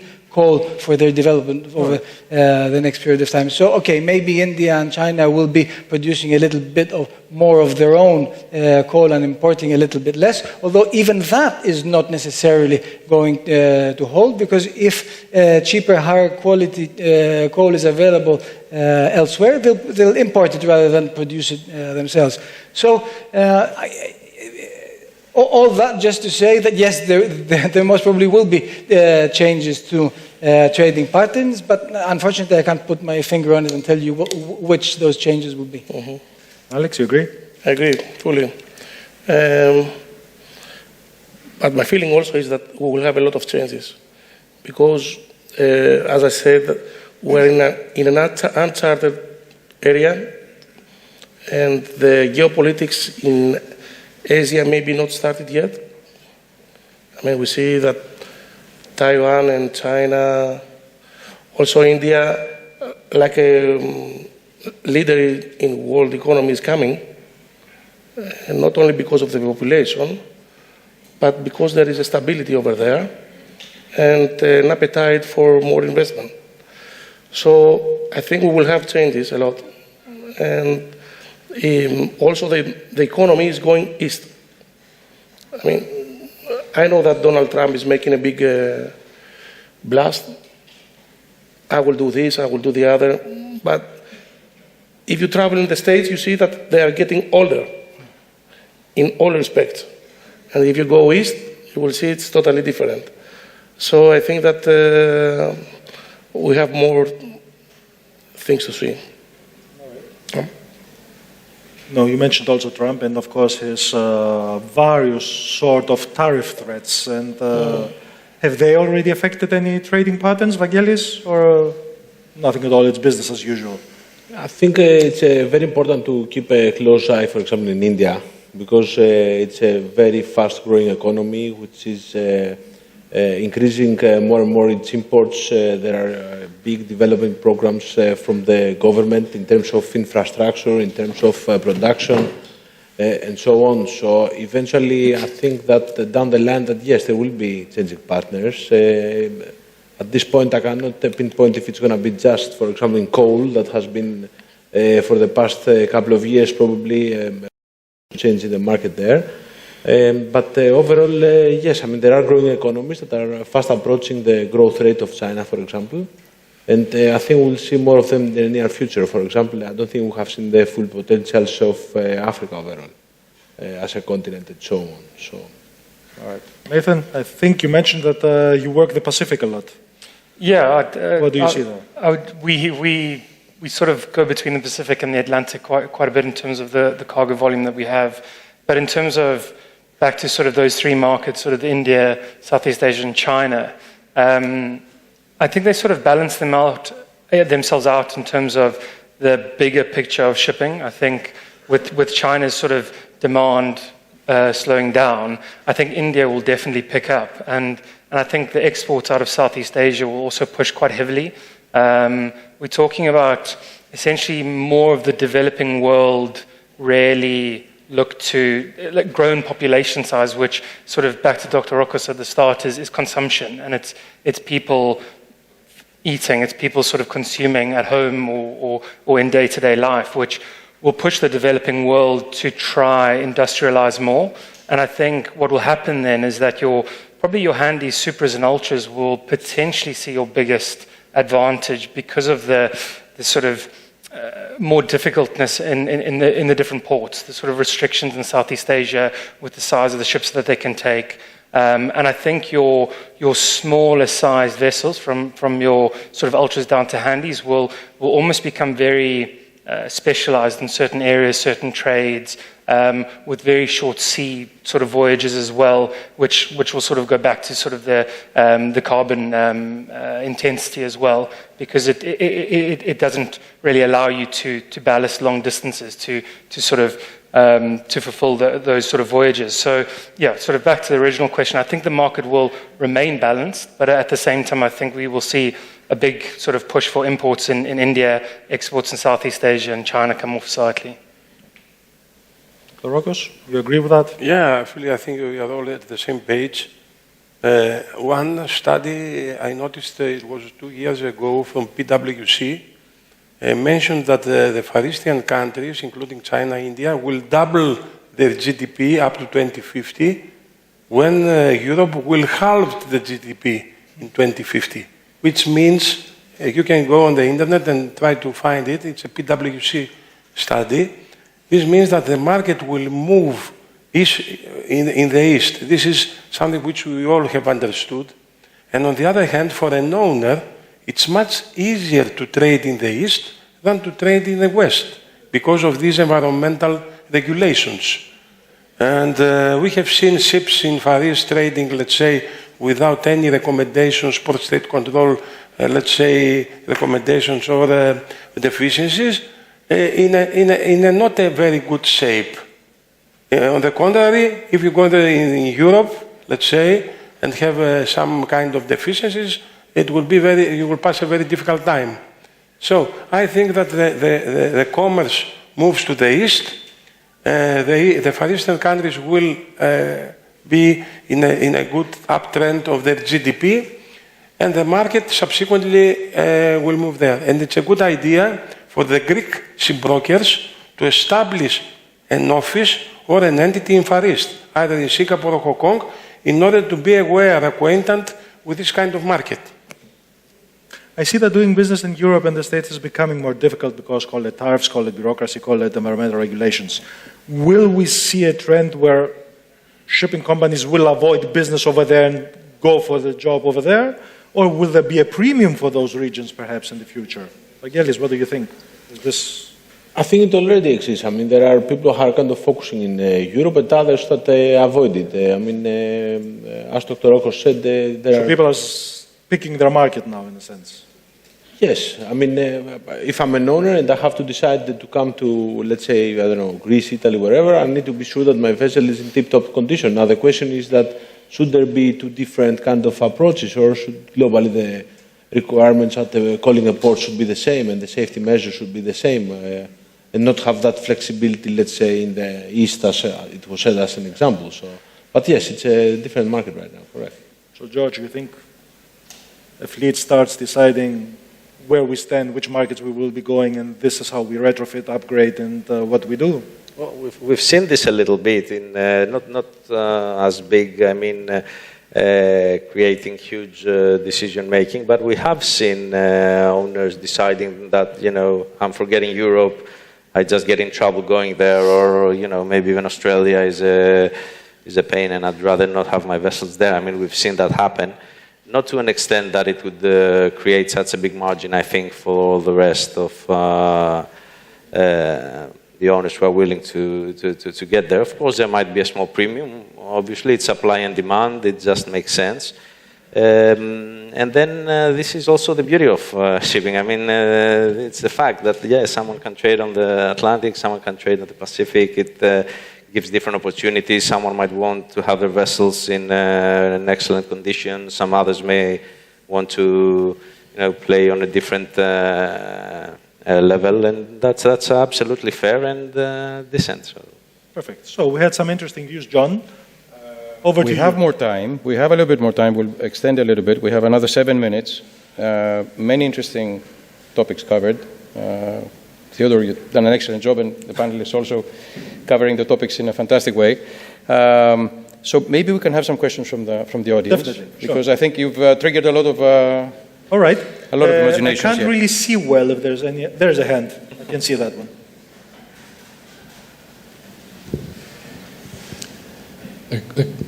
A question on the demand side. You've very nicely gave us the supply landscape and also touched on the growth of economies, etc. One thing which I'd like to question, whether it crosses your mind, because it does certainly cross my mind when I'm trading day to day. Do you consider that the container space is more of a threat to dry bulk than meets the eye? And if I may just maybe elaborate slightly more, 2021 we had one of the strongest markets in recent years. The handy sizes pushed well above their size, so they did a lot better earnings than what Supras and even Kamsarmaxes did in that year and a half. And the reason was obviously the COVID, which affected all sizes, but the container spillover.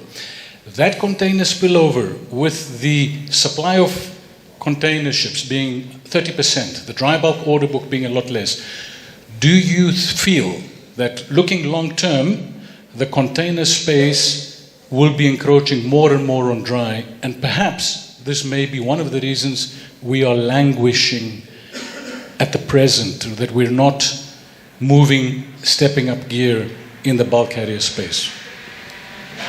Who would like to answer that one? Yeah, thanks for the question, Vasily. Look, in terms of, if I'm honest, I haven't really thought about that too closely, but now that you sort of pointed out, I think the flexibility with the handies and obviously your smaller vessels is naturally going to be able to accommodate containers and take advantage of that market when that market does improve. I think in terms of it being a massive threat, I think the way the container side or of the building, the new sort of container vessels, they are also becoming more fuel efficient and more sort of in line with that, which I think that probably poses the biggest threat in terms of sort of maybe even political opinion saying, well, if these ships are able to move the dry bulk in certain volumes, why don't we use them more as opposed to the handies that aren't as eco or as good on the consumption? At the same time, I would say I don't think it's a huge threat, but it's more the flexibility of the handies being able to take advantage of the containers where it is. That's my personal sort of... Yeah. Anyone would like to comment something? Alex, I see you're ready to say something. I think it's quite the opposite. I think that the container market is struggling the mini bulkers or the handymax, rather than we have a lot to gain from the container market. It happened to me during 2021 to charter a handymax with 500 containers from China to LA because there was no space to export. Okay, but this is, I don't know, one in a decade or so. All right. Okay. Any further questions from the audience? I think we're fine. There's a there's a over there. gentleman down there, sorry. Give me a second. The microphone's on its way. Hello, thank you. As ship owner ourselves, we are already integrating digitalization and AI in our system. For example, something that the gentleman mentioned for the ship engineer or port captain, we usually, in the past years, we use multiple ship engineers and port captains to manage our vessels. Right now, we only use one ship engineer and one port captain, and the screens are in front of him to manage all our fleet. Another quick example before I give my question is that we already purchased a vessel, but before we purchased the vessel, we did a pre-purchase survey.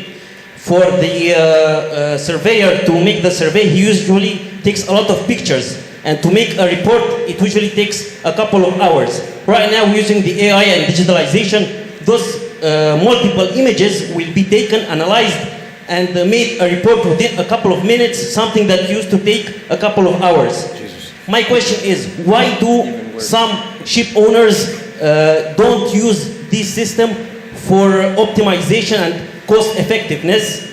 Is it fear? Is it a lack of faith?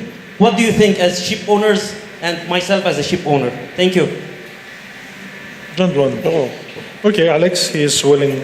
You persuade me, I will do it. Can I answer? John, of course.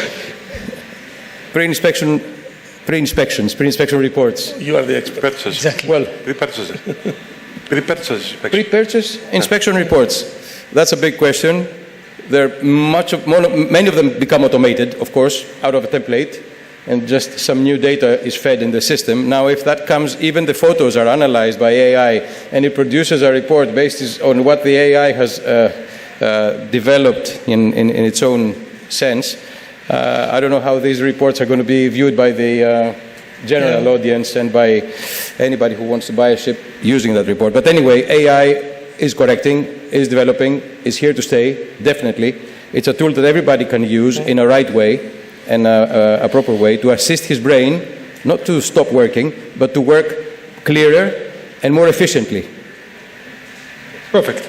I think with no further questions, I would like to thank the panel. Gentlemen, a lot of topics covered, good answers. I like the fact that we didn't have the same answer from all of you. There were different views. John, over to you for the closing. I don't want to be the Terminator. I'll be back, but no. But definitely, Theodore, you covered all the topics, and the panel is fantastic. Nathan, Kostas, Vangelis, George, Alex, Basil, and Theodore, of course. A big applause to everybody.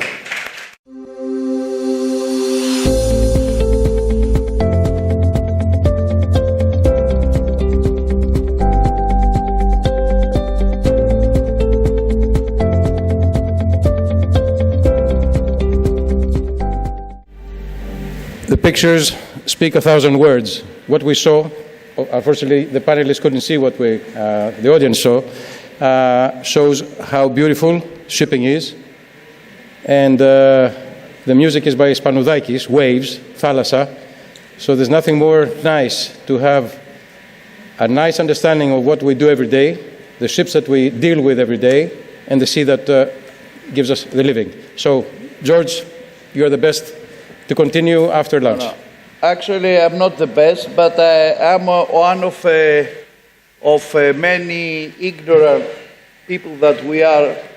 At least this is my understanding, my friends, because at least for the last few months, not to say for a couple of years, with all this changing that we have in the world, and I'm referring particularly to the geopolitical discrepancies that arose since the war of Ukraine, and of course later after that the war in Israel.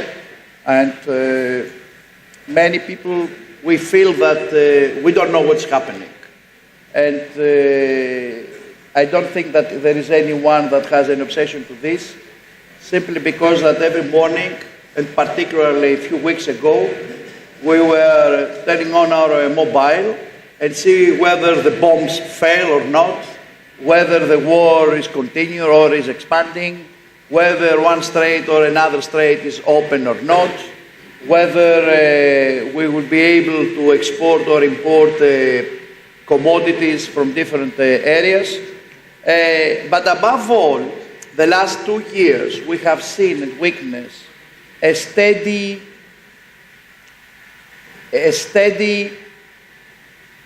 expression of the appetite of the different economic blocks that exist in changing, ameliorating, or improving the supply chains that exist in the globe. We are in another environment, and this is what the title of our discussion wants to say, is that we are moving, we are entering another world. I want from each of you to have an initial, to express your initial view about where we are standing now, how you see from your viewpoint these changes, and how you feel them, because this is the most important thing. Whether you are a ship owner, or whether you are an operator, whether you are a trader, whether you are a supplier of equipment and of technology, whether you are a broker. So I'm going to start with the broker. Dimitris. Yes. Starting with the broker, first of all, I would like to congratulate HSA, especially John, for this 50 years anniversary. I was blessed to be part of it for the last 35 ones, and God knows how many more. And it was, a founding from Nico Kodzias, so it's certainly an honor and a blessing today.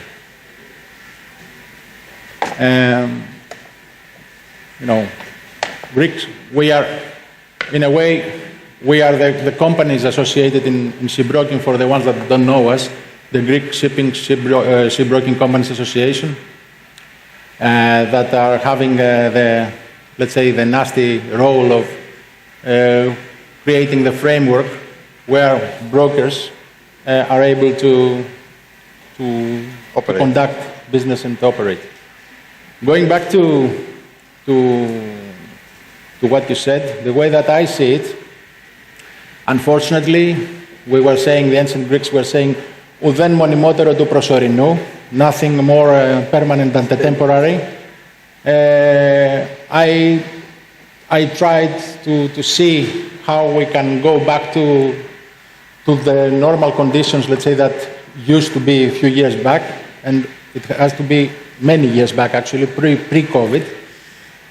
And I cannot see it happening. They have moved the goalposts geopolitically, and also, with what has happened almost north, south, east, west, in such a way that certainly we're not in autopilot. We have to have an in-depth general knowledge of what's happening, because these are going to be fundamental on the decision-making. Ourselves as brokers, we have a more, let's say, interesting role, whether it is chartering or sell and purchase, or any other decision-making that the ship owner has to do. We have to be on our toes, knowing exactly what's happening. As you said, we wake up one day and we see something totally different, so what we thought we knew yesterday doesn't exist.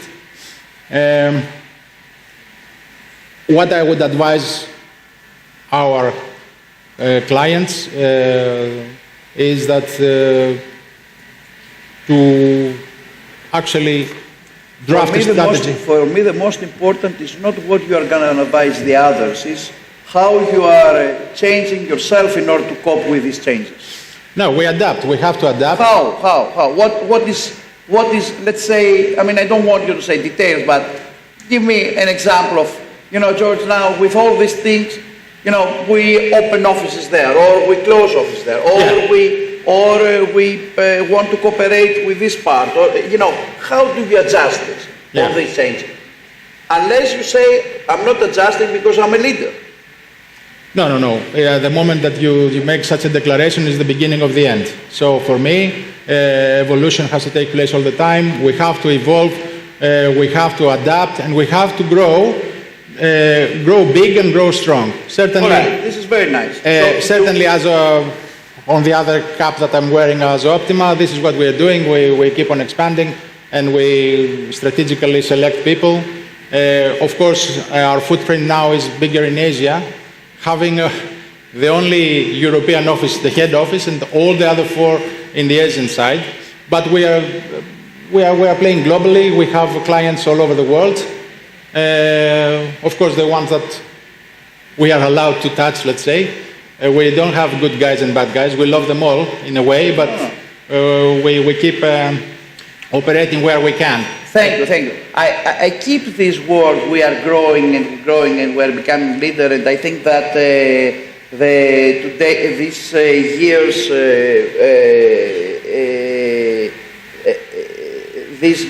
the PIREAS 2025 arrangement shows, in fact, the appetite of the local market, the Greek market of shipbroking to become bigger and bigger, and the participation is really impressive. And I was just giving an interview to the national radio by saying that we must be very happy that many young people, they want to join your production line, I mean the brokerage life, and therefore we have to be optimistic. Therefore, you have the resources to follow this. But anyhow, I mean, thank you very much for your initial statement. The only thing that I wanted to add on this is that exactly where we are today, and I'm not talking about our company, I'm talking about our cluster here in Greece, we are leading. The initiative of Nico Kodzias 50 years ago, more or less shipbroking had just its first footsteps, and London was dominating back then. True. Now, we see everybody in the eye, and in most cases we surpass them with volumes, and with results.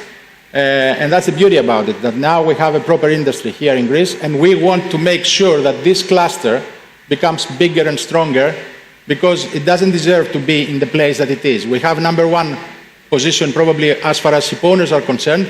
The rest of the services are lacking, and we have Singapore leading, and we don't want that. We have to really climb the stairs. Thank you very much, Dimitri.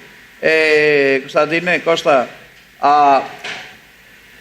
no need to say a lot of things about Koronakis' family, no need to say a lot of things about your mother, and not about you, because you are performing globally, and I'm 100% sure that all these changes, in one way or another, affect the business cycle that of your own, not only your own company, but even the companies that they are next to you, because you also represent an association, a club of many similar companies that they are in the supply side, that they support the supply chain.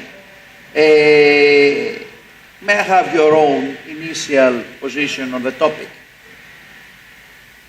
Yes. We have a slightly different approach. We have the real approach of what we see in the field happening. Yes? And if we want to limit a little bit ourselves to the tanker operation, as this panel is the target, I would say that the global changes, and particularly the wars, but also the tariffs, are changing the field. Both of them. They put barriers and they make easy some parts. This has an impact on the global tanker operations as well. And how do we know about it? We know about it because the habits change. And then they need new products to perform different tasks and in different panels they operate.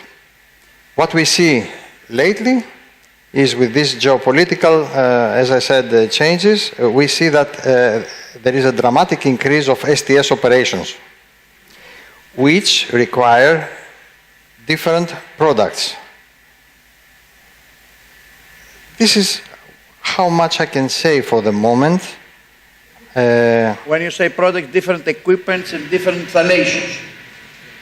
Yes, because actually, because of what I said before, but also because of the fact that the approach to the ports is becoming more and more difficult due to the regulations for the CO2, etc., then it is preferable to make operations even at some risk outside the port. This is a game changer. This is what you are here for. This is a big change. Lately, I understand that this tension goes also to LNG carriers, but it is a little bit too early. So you anticipate even STS in LNG in the future? As well, yes. This is a very nice remark on this matter. Yes, the thing, George, is that we have, which are the companies that we want as customers, and which are the companies that we trust? They are the companies who are adjusting very quickly and which are foreseeing the future before any other. Just a quick example is, there was a mine that exploded a couple of days ago between Syria and Italy, I understand. There were companies that a few hours after the mine exploded, they quickly came to us and asked for, are there any measures that we can take to protect our other vessels? Okay. It is clear to understand that the ones who have the adaptability, the fast reactions and the fast adaptability to the changing world that we have are the ones who will be more successful. Very, very nice. I mean, I like very much your position, etc., and certainly what you share with us. Bank cards. You have done everything in shipping. I mean, from the business development for opening companies, closing companies, listing companies, brokers, trading, name it. All right. Give me, first of all, your own view on the outlook of this market after what we have what it has happened so far, and at the same time, I want to have your own feelings and your own sentiments on how do you cope and you drive your horse in this new environment, changing environment, because it's not stabilized yet. Yeah, I think I want to start by saying unprecedented is no longer unprecedented. What does that mean? Every day we wake up and we say, oh, this is unprecedented. So we have become used to that now, so it's no longer unprecedented. When I started my career in 1988 on board ships, we still had telexes and we were just starting to use faxes. And the advent of the fax was a great thing and it sped up things. So why are we in this position where every day is unprecedented? Because information flows so fast. It does not take a second for President Trump to post on Truth Social and for a pop-up to appear on your phone saying he has posted something. I was just telling someone earlier before we came up, traders in Europe are now staying up overnight or waking up early because they can't afford to miss a post of President Trump on Truth Social, which impacts markets. So we have to learn to live in this instant communication world. It's no longer how it used to be. When I started on the short side, I started as an analyst at SSY Shipbrokers. And we used to receive every month by mail, by snail mail, a book from the International Energy Agency with all the oil demand, production, etc. figures, and I would take those figures and manually input them into Excel sheets. Today, it's all available online. So information flows instantly. And in this world, that creates problems, but also creates opportunities. The tanker industry has always been affected by geopolitics. What we are seeing now is not unprecedented, it's just different. And in this environment, the companies that adopt change, not adapt to change, that is late. You adopt change. So you have to be constantly thinking ahead to what is coming next rather than reacting every time to a change that comes. A scenario that could play out now, which would be very interesting, for example, is that because everybody wants to now rebalance their books with the US, the only two things that US exports really is agricultural commodities and energy. So if everybody buys energy, that is LNG and oil from the US has only so much to export, but India wants it, China wants it, Europe wants it, Vietnam wants it, everybody wants it. So what will happen, or what is the scenario that could play out, is that Russia, Mr. Putin is a friend of Mr. Trump, Russia actually exports oil on Afras and Suezmaxes to the US, and then US exports oil on VLCCs and Suezmaxes to the Far East. If this plays out, the demand on VLCCs and Suezmaxes goes through the roof. If the Red Sea opens up, the product market falls on its face. Now, these are changes that I cannot project that will happen, but it is a scenario that could play out. So you have to then start thinking about your capital allocation in those terms and say, okay, should I invest? I'm an Aframax owner. Should I invest in an Aframax? But because I'm thinking about these changes that may come about, that should I start looking at a Suezmax or a VLCC? So I think now ship owners have to start thinking about more scenario planning rather than thinking about, I'm here, I used to do this, and what am I going to do? The other aspect, of course, is the fuel and the carbon regulations, which will require ship owners to become innovators. Not that you have to go out and innovate and find new ways to reduce fuel consumption, because other people are doing that, but you have to assess those various methodologies and choose which one you're going to go with. So you yourself have to become an innovator by choosing certain technologies, because if you don't, your ship will become obsolete at some stage, or the cost of operating that ship will become very high. So, that is market reality now for ship owners. And what that is leading to is consolidation at the top and dispersion still at the bottom.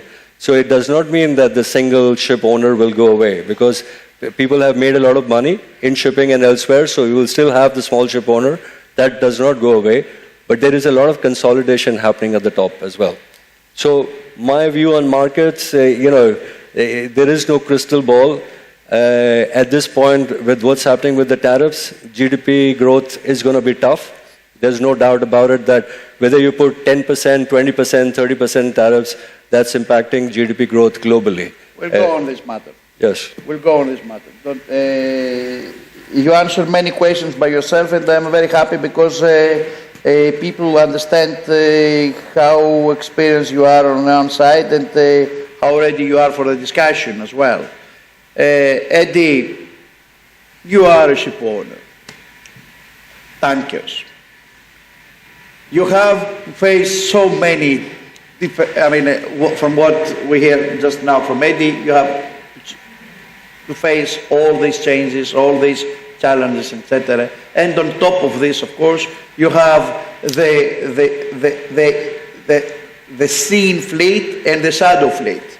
We have many different issues, and above everything, you have the changing regulatory environment that is happening and many things.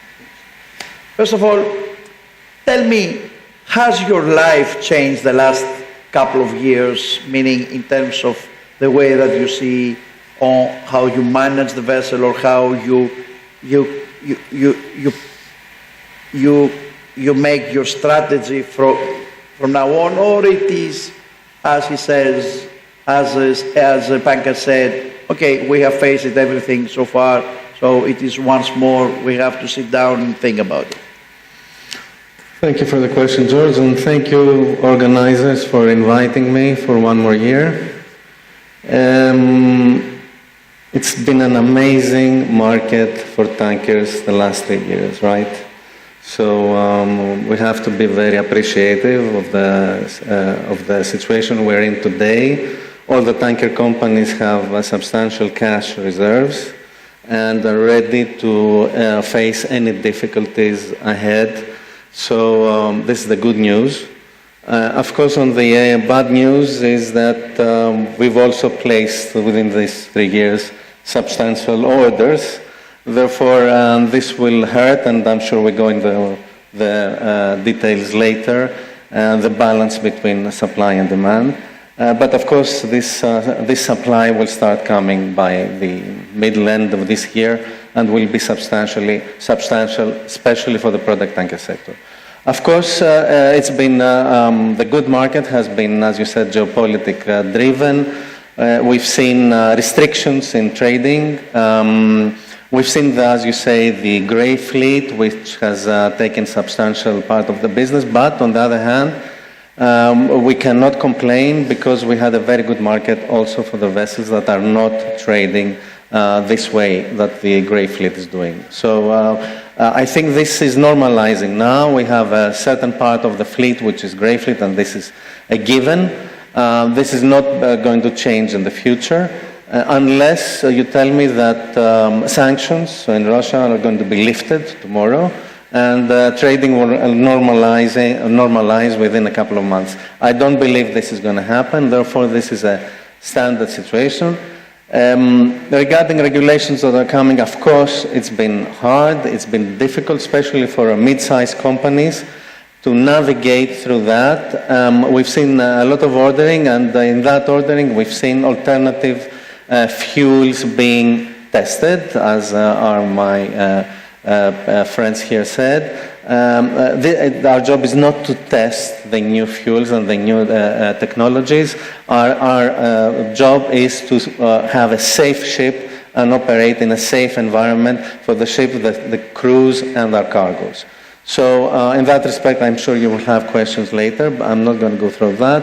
But a shipping company always navigates through difficult times, good and bad.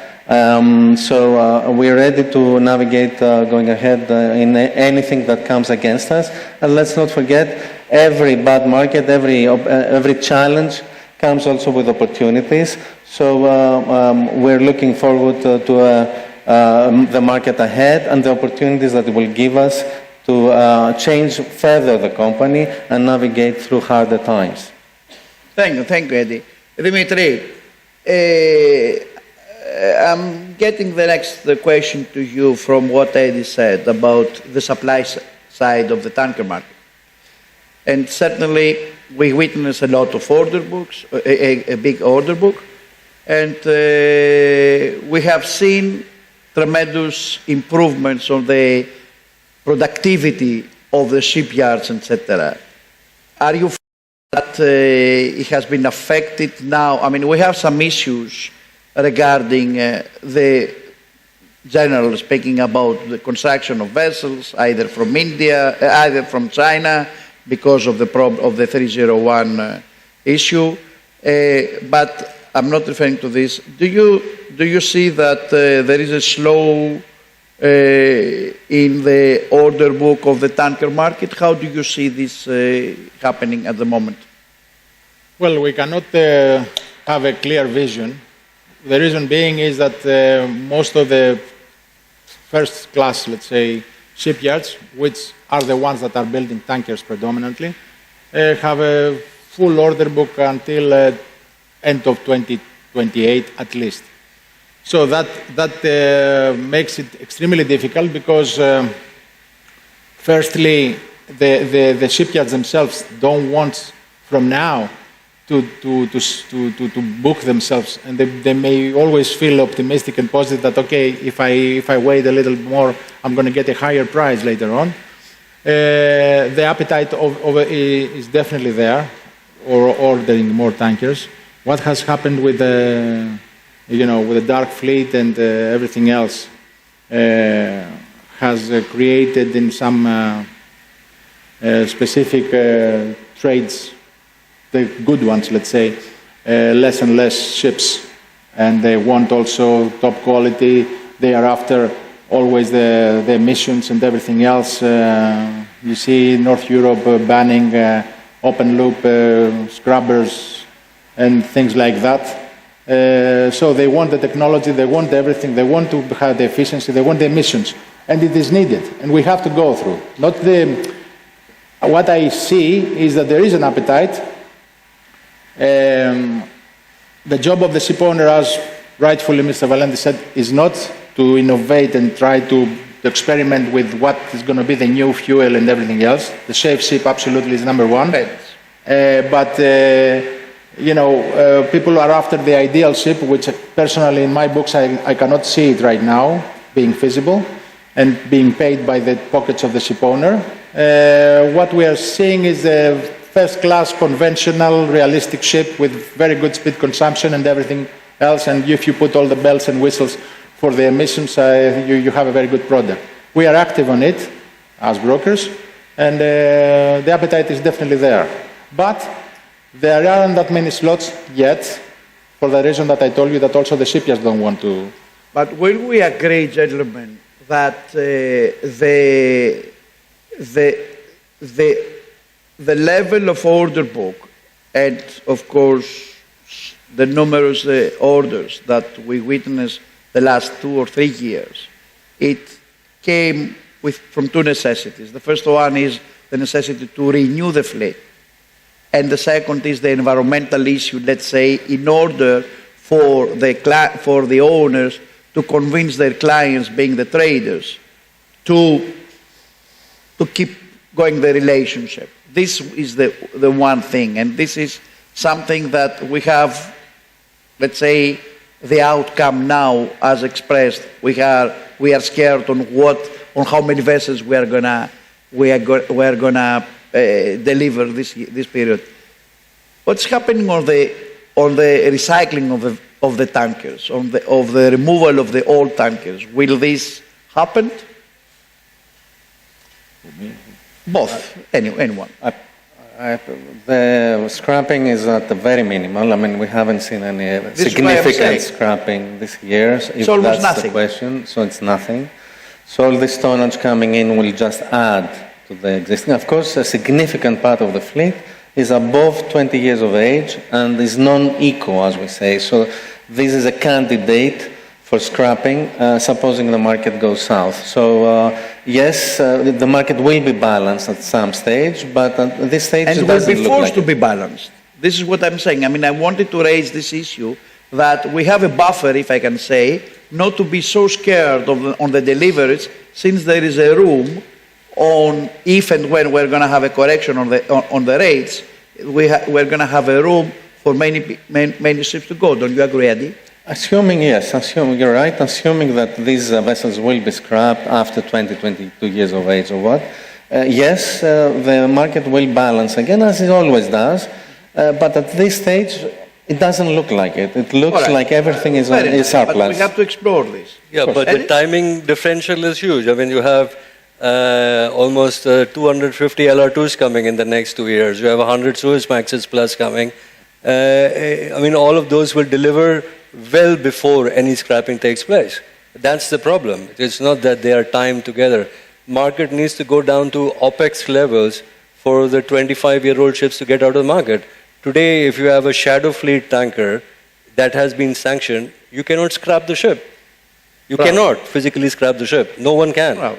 So where is the scrapping? Yeah, and to give you a number on that, I mean, for the product tankers which we follow, I mean, the order book is overall around 18-19% of the fleet. It's a significant number. Huge. It's a huge number. If the vessels that are going to be scrapped is in the region of 10-12%, still we will have a surplus of a substantial number of tankers. This is Stadίου. Yes. Always you make complicated questions. That's why maybe the answers are a little bit difficult to be made. In this case, I think there is a problem which is global. And the main problem here, I can understand, it is the fact that we don't have a fair trade globally. What I want to say is that in some part of the world, we are obliged to operate with other rules, like IMO, and in another part of the world, possibly, the IMO rules are not obligatory. So maybe this is creating a part of this imbalance between the old and the new vessels. All right. The older vessels might be guided to places where the rules are not that strict. And this might create the problem we are dealing with now. Yeah. This is why older vessels, which their consumptions are not that good, they do not have to comply with the latest IMO regulations. They are not scrapped, but they are going to places where they are not needed to comply with IMO. All right.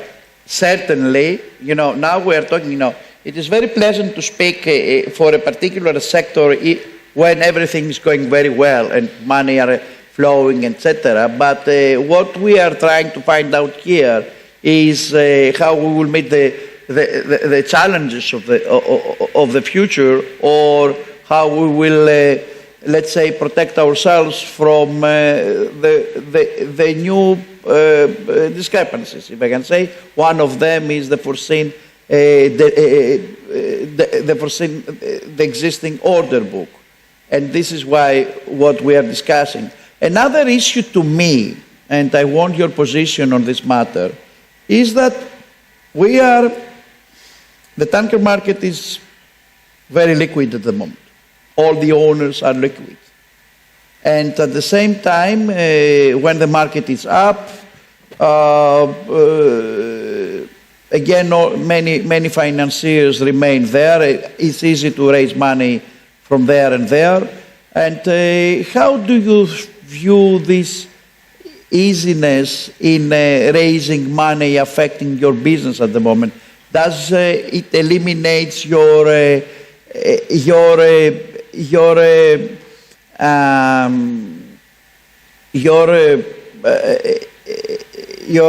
ability to grab the opportunities, or your advantageous position because of your experience, because of your history of your companies, or because of your strategy? How does this affect this flourishing liquidity that you have? Eddie? It's the last 3 years we've seen, as you very well know, George, we've seen the Greek banks enter the market again and being very aggressive and being very open to business for shipping.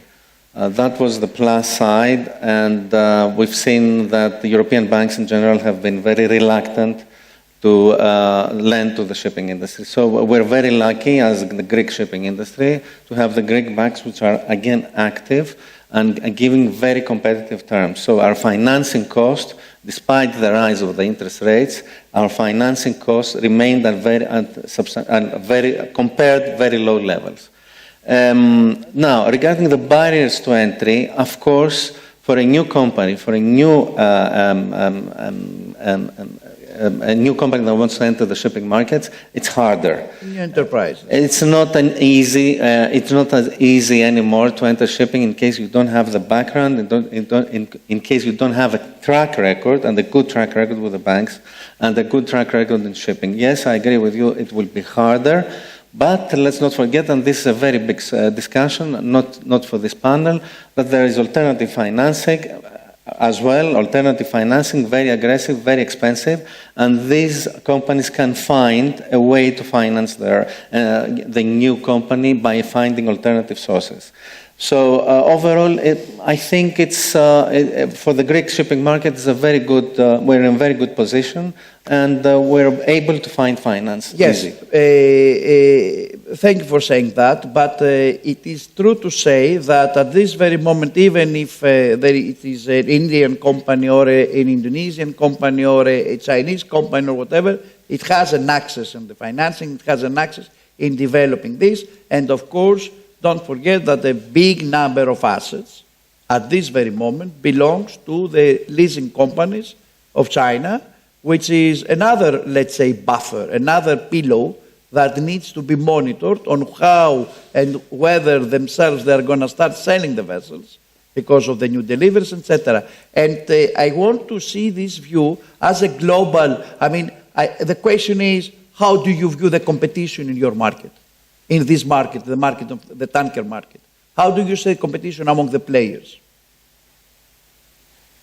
It was always global, but especially the last few years, as you rightfully said, we saw the rising of people like Indonesia, Vietnam, and Malaysia. This is a changing environment. This is a changing environment. Also, the Chinese have become more international recently, well, the last 10, 15 years. That this is what I mean. And absolutely, we have this. But don't forget that historically, on the tanker market right now, the prices are not low. So, and when we are talking about finance, the ballpark figure of finance today, the logical, 50 to 60%. If you do more leverage, things do not work out so nicely and mathematically in most cases. So, if somebody wants to put out from his pocket this kind of 40, 50% on the value of a ship today, he should be quite careful. He has to play the cards right. He has to believe that whatever is here to stay. And if he is blessed with this kind of decision making after 3-5 years good run, he's okay. Otherwise, he may suffer. We have seen prices, a third of what it is today easily. All right. But I think this is related to private enterprise, but we are in a different environment now. In the last 5 years, ADNOC has transformed itself from a sleeping company to a giant in shipping and logistics. 5 years ago, ADNOC LNS did not exist in the form that they do today. What has happened with Bari, Saudi Arabia? Bari is going to have a huge outlay where they're going to be involved in aviation, transportation, tankers, bulk carriers, etc. And there will be more Saudi national players coming on the scene as well. Pertamina International Shipping. 5 years ago, Pertamina Shipping was a small little player. Look at them in terms of where they are right now. India has a very large program to develop their maritime enterprise as well. It's a totally changed environment. Private ship owners are going to face more competition from national players whose drivers are different. It's like how the Japanese were, where they ran on revenue economics, not on net income.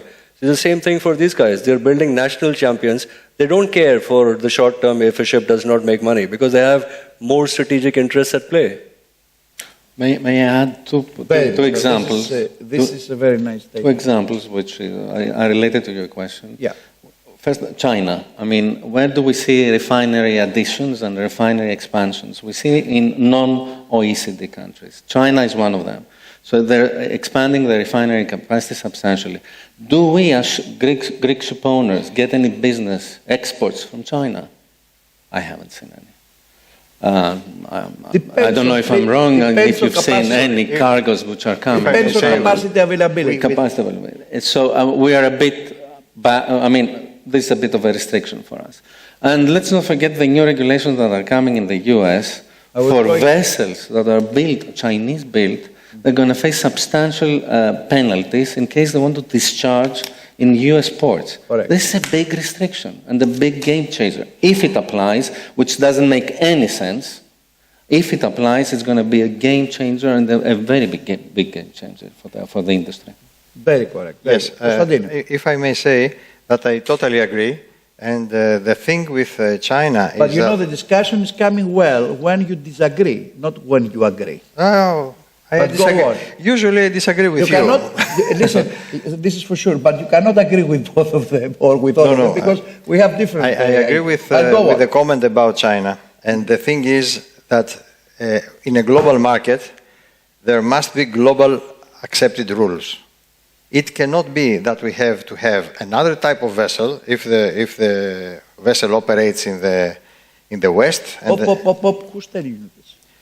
Now we are listening the new rules from yes, but they do not stand. Mobile because yes, but those rules. One president is saying that, the other is saying yes, that. It doesn't matter. We are talking about the IMO rules and regulations. Okay. Where yes, if a vessel is a little bit old to have the CO2 emulsions, then it can freely and very well operate and very cheap to China. Yes. On the other hand, China is not a friendly company for us. If you want to export anything to China, they put a lot of restrictions, but we don't hear about these restrictions. We hear only about the restrictions that the US government places to protect their own country. But we don't hear what is happening to China.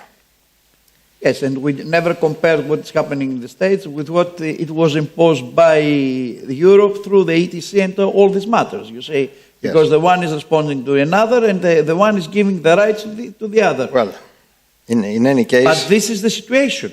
And in this way, I mean... yes, to find the solution for that. First of all, the rules and the regulations must be the same for all the players. It cannot be that we don't care if a vessel is offering too much CO2 in the one part of our planet, but we care if it is on this side, polluting from the other side. This is a basic strategy that we must start with. This is a very nice statement, and I like it very much. Dimitri? Yes, well, I just wanted to say something. You can say whatever you want. Regarding Pankaj's comment, I agree we have seen a shift to the likes of Bahri or ADNOC or big giants, or even state-owned companies worldwide. We've seen it before, again and again. Cycles happen. This is a blessing in disguise for the private owner. The private ship owners, whether we like it or not, are more. Apart from if we take out China's shipping with COSCO and everything else, are more than these kind of companies. These companies are not run by actually the independent owners, the founders, or anyway the CEOs that are really having 20, 30 years, whatever experience in the game. So we will see panic. So okay, we'll see this erupting now. We've seen it before, and then we see also selling them like there is no tomorrow. One day that the OPEXs are going to hit like also Pankaj said that we're going to see it happening eventually in the future in order to clear out the old tonnage in the OPEXs. Then we're going to have a serious problem. Also, when this happens, we're going to face also the elephant in the room that there is no infrastructure in the planet for disposing, recycling all these ships at the same time. If you add the dark fleet with the other ships in India, Pakistan, Bangladesh, not only from the scrapyards point of view, also on the finances not there. The LCs are going to have a problem. We faced it before in the previous cycles. And now it's going to be even worse. I agree with you. I agree with you. It cannot happen in one day. I mean, and there is not the capacity of this matter. No, monetarily, we have experts in financially, we're not we're going to see the difficulty. Apart from the actually physically there. I understand. Don't forget that even themselves they have to dispose their scrapping. I mean, when they collect it, etc. But I'm going to go back before I will give the floor to if someone wants to raise any question. You know, I mean, the problem is that we cannot see your faces because the light is coming to us. Like we are being not interviewed, but we are being questioned in the interrogation. In the interrogation in the police. But yes, I will come to your questions. Be prepared. I mean, just think about your questions, and they will go. Gentlemen, things are changing. The West and the East. We are at least witness the appetite of two main supply chains, either the one from the east to the west and the other from the west to the east, meaning the one starting from China and the other starting from US.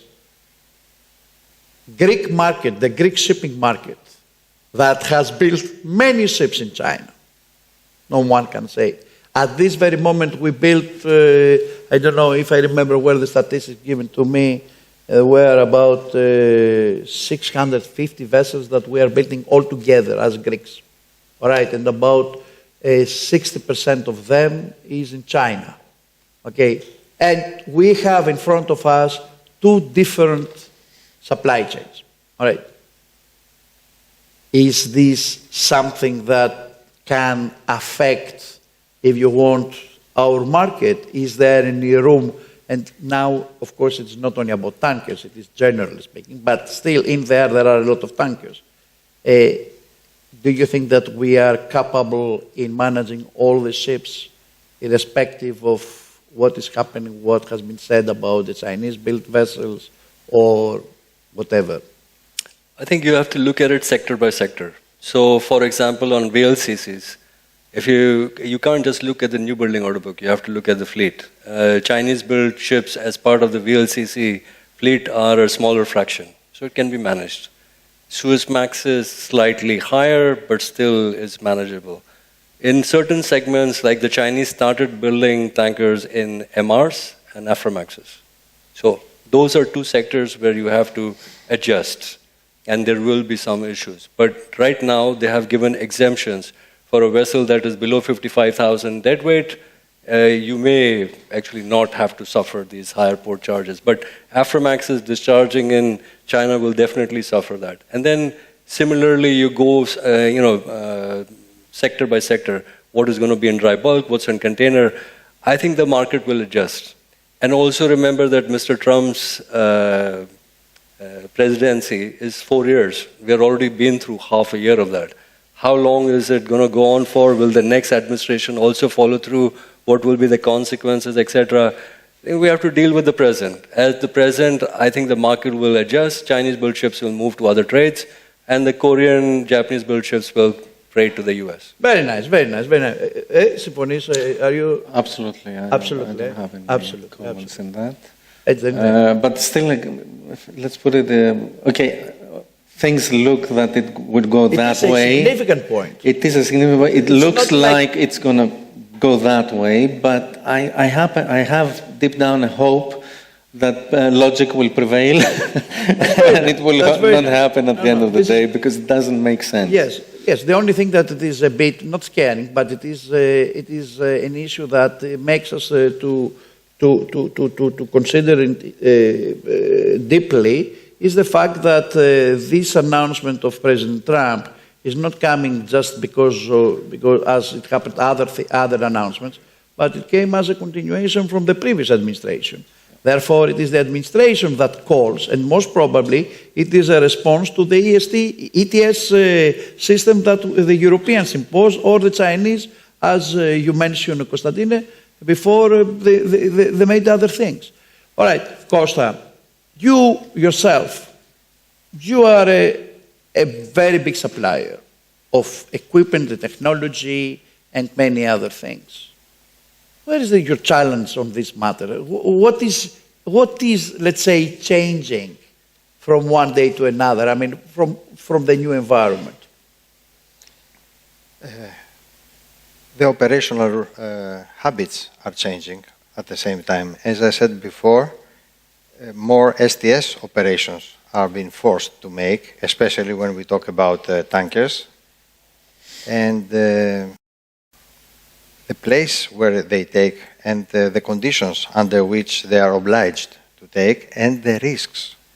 Because more and more we see that they are obliged to take a risk and make STS operations in more and more difficult operational conditions. So this means, in our case, that you must develop equipment that can bring the vessels together and maintain them in the safety zone to perform those STS operations. The way that your businesses are conducted, in front of the new environment, let's say, as we describe it, you think that it is gonna be you face more competition? You believe that it's gonna be more profitable? how do you view the future for the companies of your association and your company, let's say? Not only for our company, but for every company. Yeah. I mentioned also you came before. here as a president. Oh, yes, I'm the president also for the industrial part of the PIREAS Chamber of Commerce. I know that.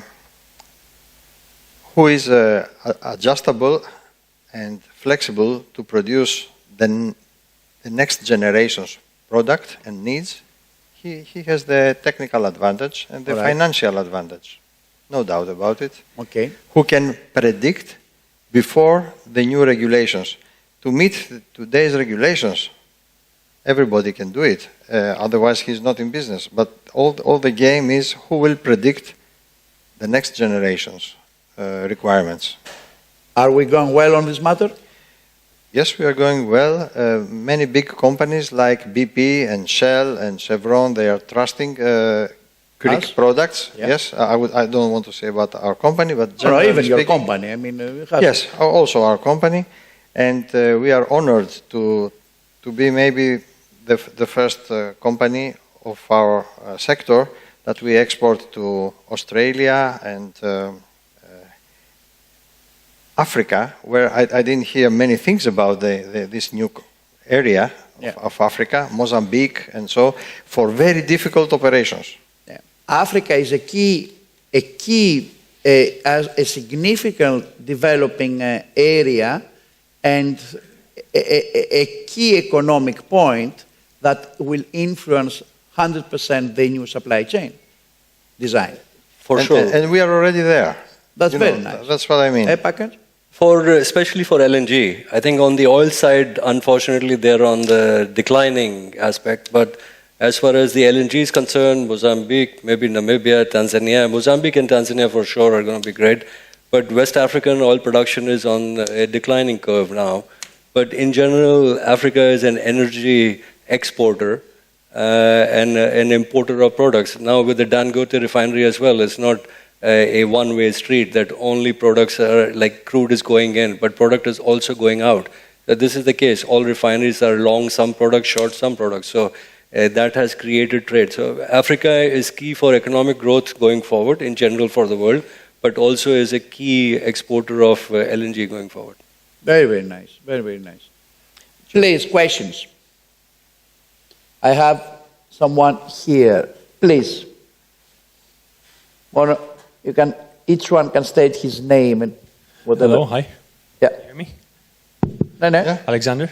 Thank you very much for everyone for Tell us more about you. Who are you? I'm a broker. Because we cannot see you. I'm a broker, yes. I'm a broker at Optima.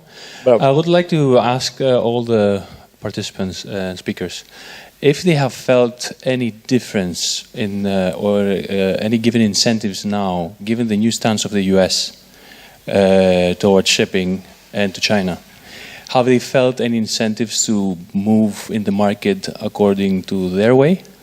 For example, financiers, or have they had any discussion with charters in the time to come? Mm-hmm. Is there actual change being happen, or is everything still in the air as a general idea, but nothing is actually there to be done? Thank you. Yeah, nothing has changed. I mean, it's business as usual. Don't forget that our major clients are US-based.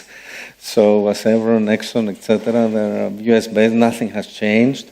As a company, we don't have Chinese-built vessels, so I cannot really comment on if the attitude is different. But I from various other shipping companies that I talk to, various colleagues, they tell me nothing has changed so far.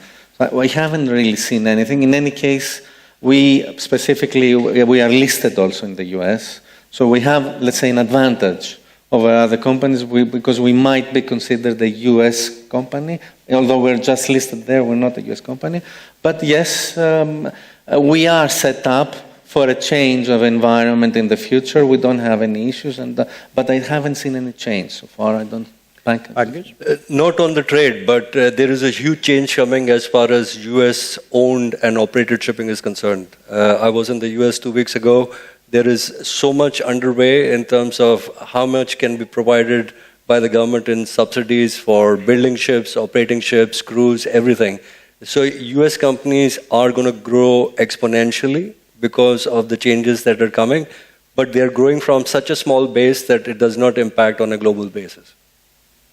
From nothing, they become something.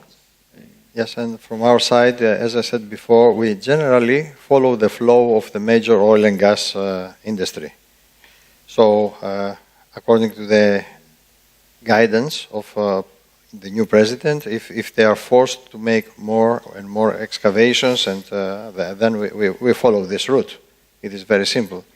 And nowadays, it looks like it is going up. Thank you, Costa. Yeah, if President Trump really wants to make America great again also in shipping, which is a chapter that they've lost for decades, certainly they have to lean on expertise, and we're not talking about the DNA, but we are talking about the Greek companies being even US listed. We have so many of them, and we are proud of it. They could do it, and they should incentivize this kind of joint ventures or strategic alliances or whatever in order to fast-track them. Otherwise, it's going to take even far longer time. But we need to see the reason why. It's a global market. Let's not forget it. We love whatever West, USA. We belong to the West. It's been said by the politicians ages ago. But it's a global market. Shipping is a global market. But George, if I may... Please add something, because I want to reply as well to this question. Oh, okay. No, go. I just wanted to say please. something completely different. I mean, things that we should look for the tanker industry, but if I'm interrupting, sorry. No, you're welcome to say I was just going to say that let's not forget that regarding oil demand, the forecasts have been changed, so they have been revised downwards. So from 1.1% that we were expecting demand growth this year, it has come to 0.7%. So this is a sign that demand is going down. Let's not forget that the predictions are for oil demand to start coming significantly down from the year 2030 onwards. That's a note for the industry. Let's not forget the order book that is coming. But on the other hand, we see that there will be OPEC Plus will be adding barrels in the market, especially September, October. So more supply will be coming. Therefore, there are significant changes in the market which should make tanker companies a bit skeptical about how to proceed from here. That's very nice. Thank you for saying that. I'm going to go back to your question, not your question, and I want to say that if you go to China, that it is a place where I'm almost spending my life, one can say that business are going on as nothing happened. But on the other side, on the financing side, which is nominated by the leasing structures, etc., there is a continuous effort now, planning and change of strategy, if I can say, with the leasing companies being a bit prepared to find the solution on how they're going to change this ownership, not to be Chinese ownership, not to say about Chinese management, which is again in a heated from what the US administration said.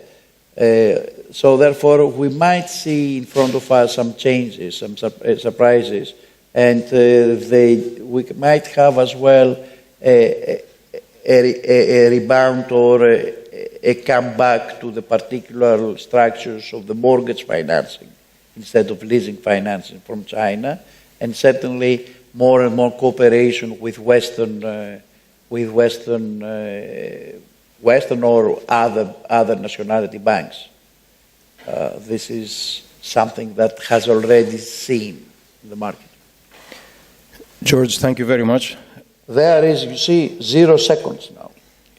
We have already exceeded another, but anyway, I'm here to terminate, but Tsiradakis, you cannot terminate, you can exterminate only. No.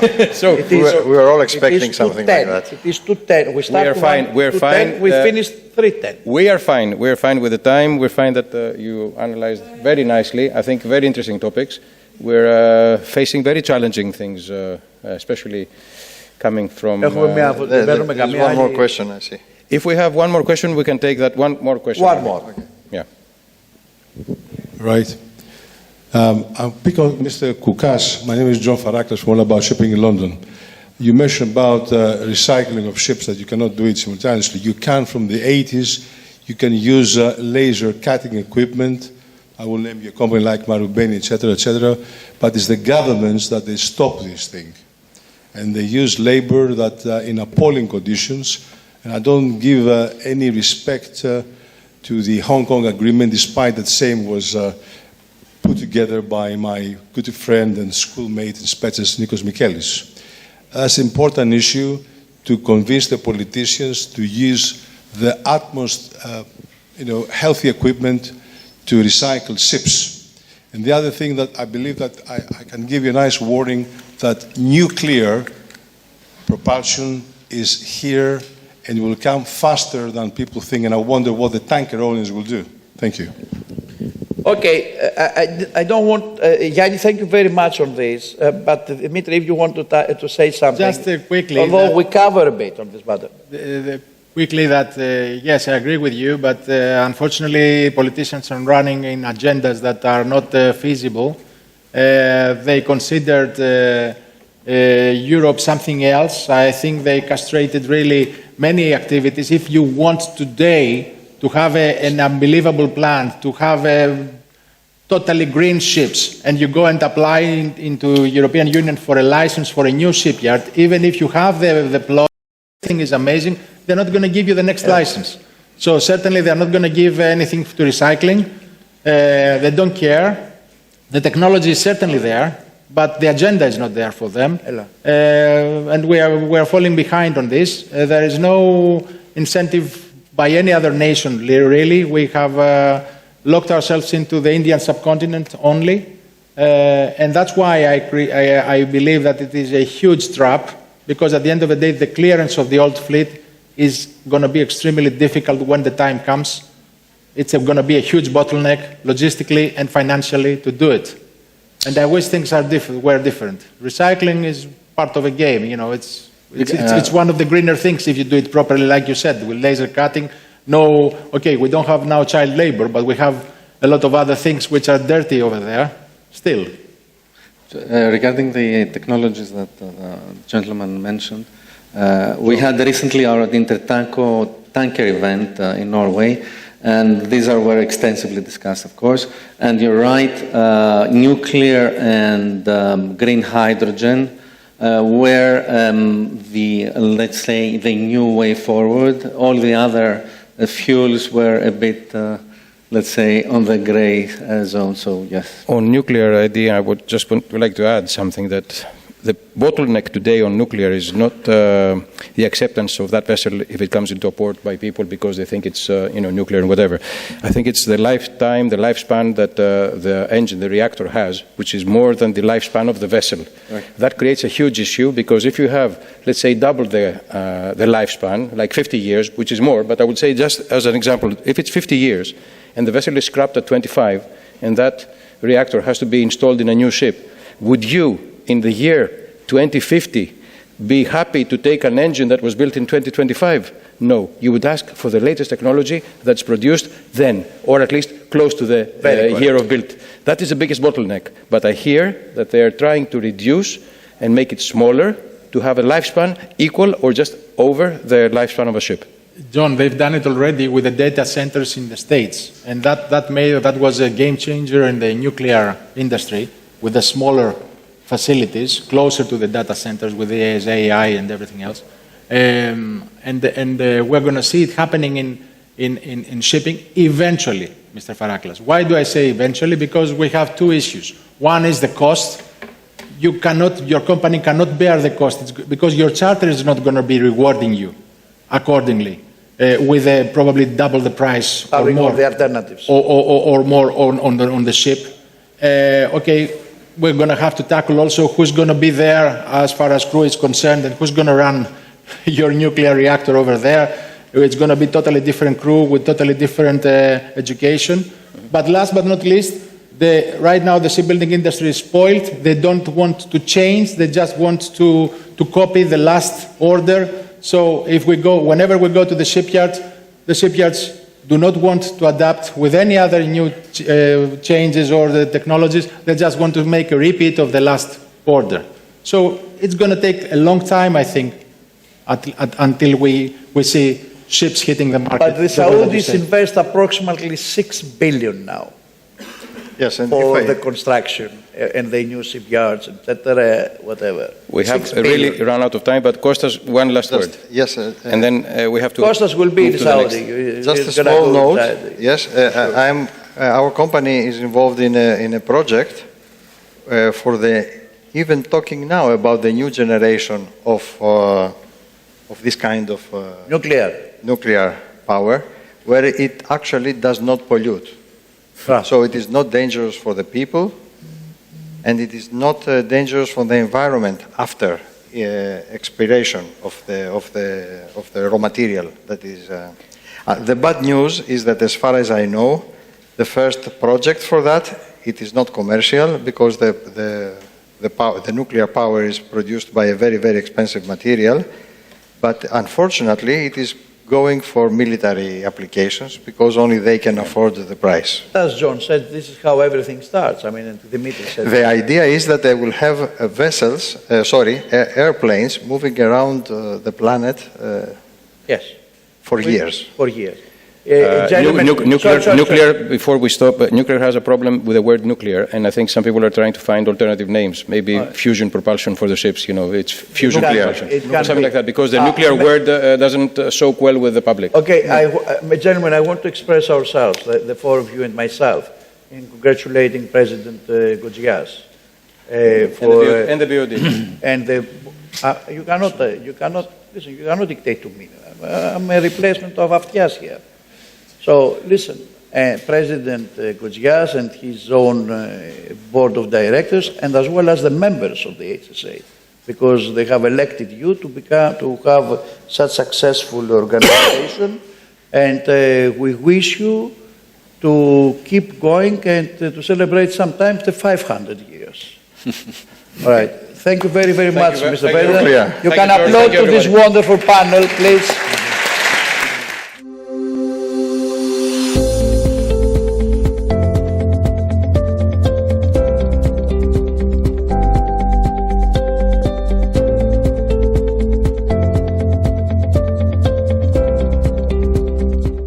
Hedge their carbon risk, they need to manage their carbon cost efficiently, and how they do this and when they choose to do this can significantly influence the total amount that they pay every year for their carbon cost.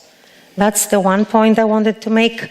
The other, I would say, key point to highlight to everyone in this room is that the European carbon market is a quite complex, highly regulated, multi-sector market, where the shipping sector is only a very, very small part of the market, as it currently accounts for roughly 5% of the total emissions which are included in the market.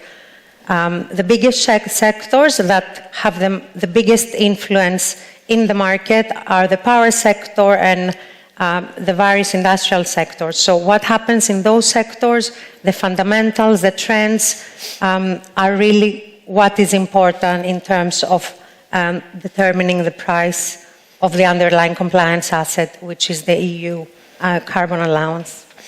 So what is it that you're advising people to do? I mean, other than understand that it's not a tax, what is the sort of key piece of advice you would give somebody when you meet them about how to manage their risk around ETS? Well, first of all, they need to understand what the outlook, actually, let's go to the basics. Companies need to ensure that they have an emissions registry account, that they've done the MRV. These are the monitoring, reporting and verification requirements that they have under the EU emissions trading scheme. And obviously then they need to have a very good understanding of what is the total volume of emissions allowances they need to surrender. I would say that that is the bare minimum that they need to do. then, obviously, because as we progress and as we move to 2026, the shipping sector's emissions will be fully phased into the European carbon market, which means that the total amount of allowances shipping companies will have to surrender will go up.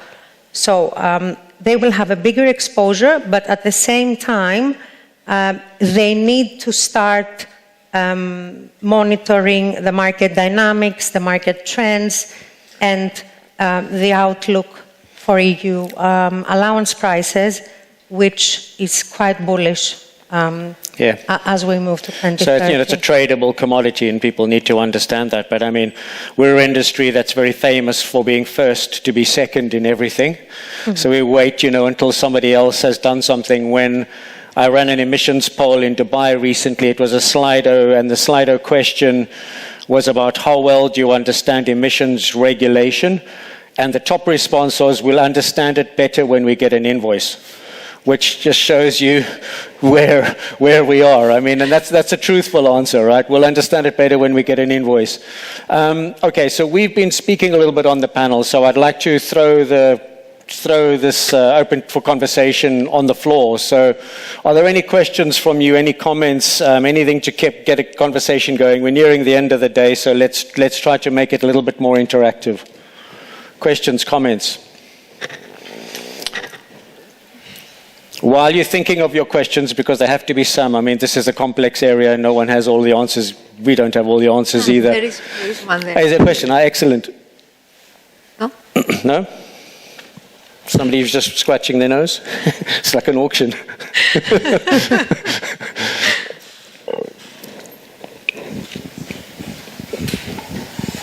So, hi. It's Vasilis Petousis from Synergy.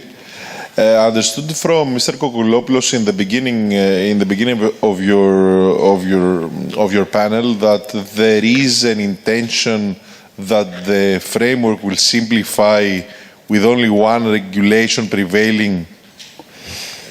That's a very good question and quite a frequent one. To be honest, the way we see it is that it has a very high possibility to happen, and we can think of three reasons for that. The first one is that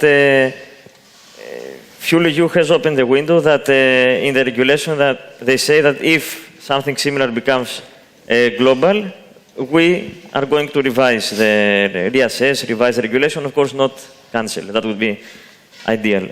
The second one is that EU has been the main driver inside IMO that proposed that methodology, that approach on emissions and fuels, the well-to-wake approach, irrespectively that finally it was not the EU proposal that it passed, it was another proposal quite similar, however. And the last one is that let's go to the scenario that IMO, NZF or GFI, call it however you want, runs in parallel with FuelEU, and people start to investigate compliance method for IMO, and let's say biofuel, okay, which is the most easy and first thing that people can do right now.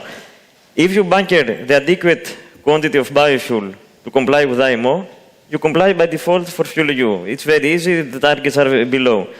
So EU is going to see that they are not making money out of it, because people are going to comply with IMO, and it will phase out on itself. That's the way we see it.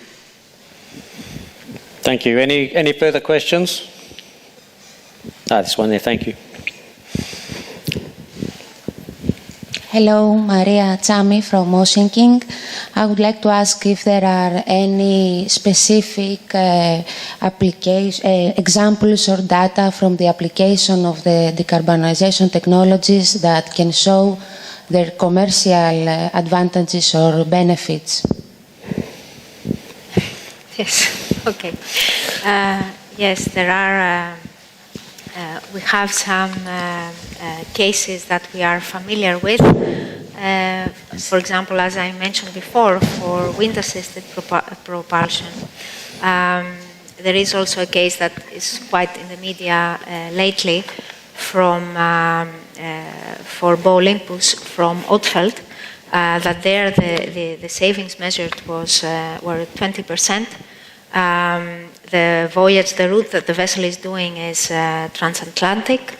And there the average savings measured were 5 metric tons per day on average over the 12 months that these measurements took place. So assuming, let's say, $600 per ton of fuel cost, this gives 3.5 years of payback time, and if you account for Fuel EU, it's less than 2 years. So there you can build a solid business case, let's say, for paying back this technology. And after that, of course, the wind's free. So once you've paid for your sales, you get it for all free. All the gains is... It's free at the point of delivery. There's no bunkering cost. Literis, I think you developing standards at DNV as well, right? And systematics for that. Do you want to say a couple of words on how this works? I can say a few things, not too technical, of course, because everyone is getting too extremely bored listening about the questions. But the way we want to approach is quite simplistic, I will say, because it is a method that a lot of customers and companies already use in order to assess themselves on performance. Let's take the example of wind assist propulsion and try to simplify it very much. It is a technology that it can follow the on-off way, that you can retract it if it is a retractable technology, take measurements throughout a 6-month period, 12-month period, then put it on mode, start using this technology. It can be air lubrication, it can be wind assist, it can be anything, and take measurements again. Of course, as they are, these two things are not comparable right now. What our methodology is doing is removing all the external effects, weather, waves, air, salinity, all the things that can affect the performance of the vessel, the friction, the added resistance, and isolate the effect of this extra technology, the new technology, what you have changed on the vessel during that period. And through this method, it can be quantified. And at the end, of course, verified. No, that's excellent. Okay. So I know you've got more questions, so keep thinking about them. Yes. Hello. It's Elena Konstantileri from National Bank Greece. So if you follow this route, will that lead to compliance? So if you follow the route, will it lead to compliance? You mean? Yes. With retrofitting and making vessels more efficient, more fuel efficient. Will that lead us? Because the previous panel, the prevailing, let's say, approach of the previous panels as well, is conventional fuels retrofitting. Will that be able, now that we have started measuring the results of the retrofits, as you say, can we hope that this will lead us to compliant stages? Compliant performances of the vessels? Yes, up to a point, yes, but I think the main point for this type of technologies of fuel consumption reducing technologies is that even if in the future you use zero carbon fuels, which at the moment, cost is expected to be higher, availability limited, in any case you will need to reduce your fuel consumption. So perhaps maybe it will not reach to net zero, but adopting, let's say, future low or zero carbon fuels, you will have to use some kind of fuel reducing technologies anyway. It will buy you some time, basically, while you can investigate other options and do other things. But I want you to just reflect a bit on the day, because we've heard about the only certainty today is uncertainty. We heard that earlier today. We also heard that nothing is unprecedented anymore, that we're in a world of change. And we heard that information is flowing fast. It's flowing faster than it ever has before. So what are the implications for this? Because I want to put out a different point here for discussion. Is we're talking about actual emissions and we're talking about demonstrating compliance, which is one thing. But there's another thing we need to think about.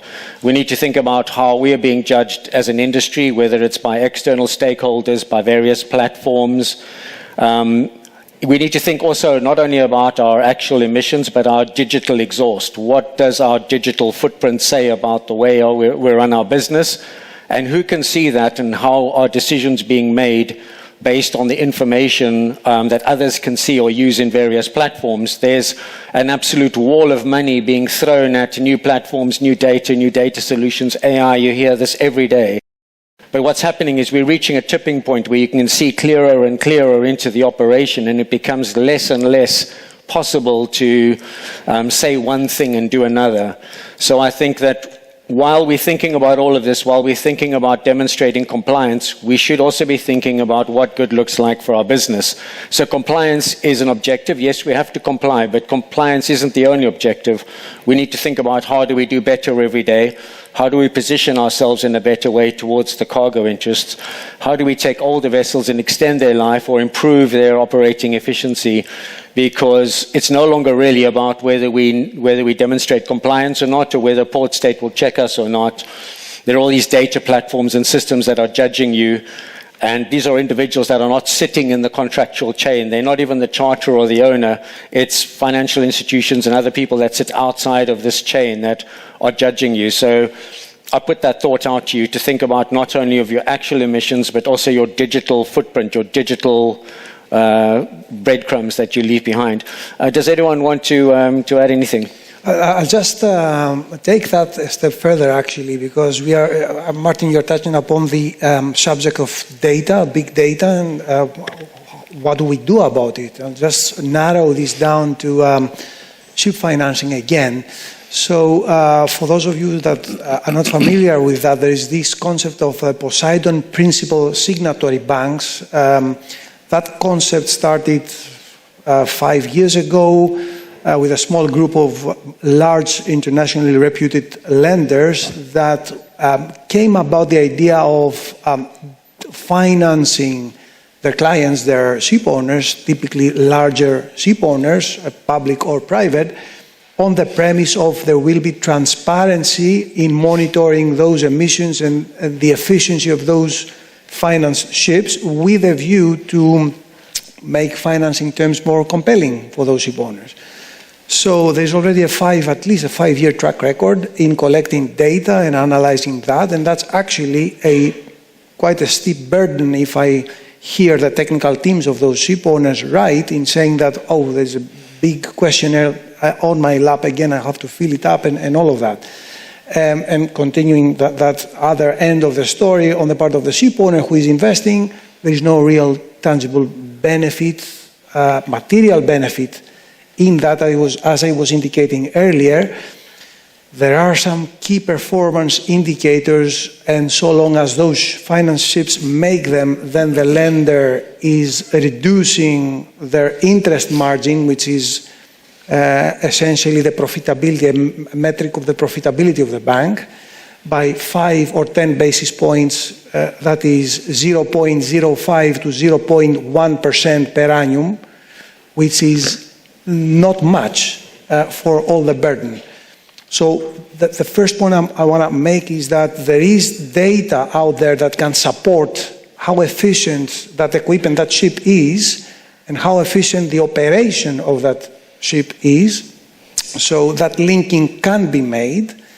And the other thing I'd like to mention is, beyond what do we make out of it for those 35 Poseidon signatory banks, why should it really only be 35? Why shouldn't there be standards in measuring the efficiency of those ships across the entire financing industry, and then those lenders or financiers making available more compelling terms to those ship owners, incentivizing them to carry on that social responsibility, which is to reduce emissions?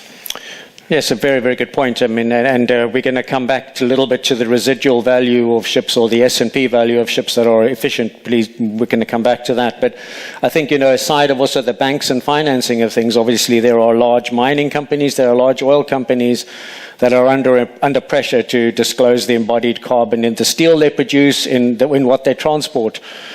So these companies are making use of consultants and other people to slice and dice the information and build platforms for them to try and see into that. So that if you wanted to be a preferred supplier to some of these big charterers, you need to start to position yourself in a better place so that you are in the upper quartile of that group, so that you can continue to get business. So this goes beyond also access to finance.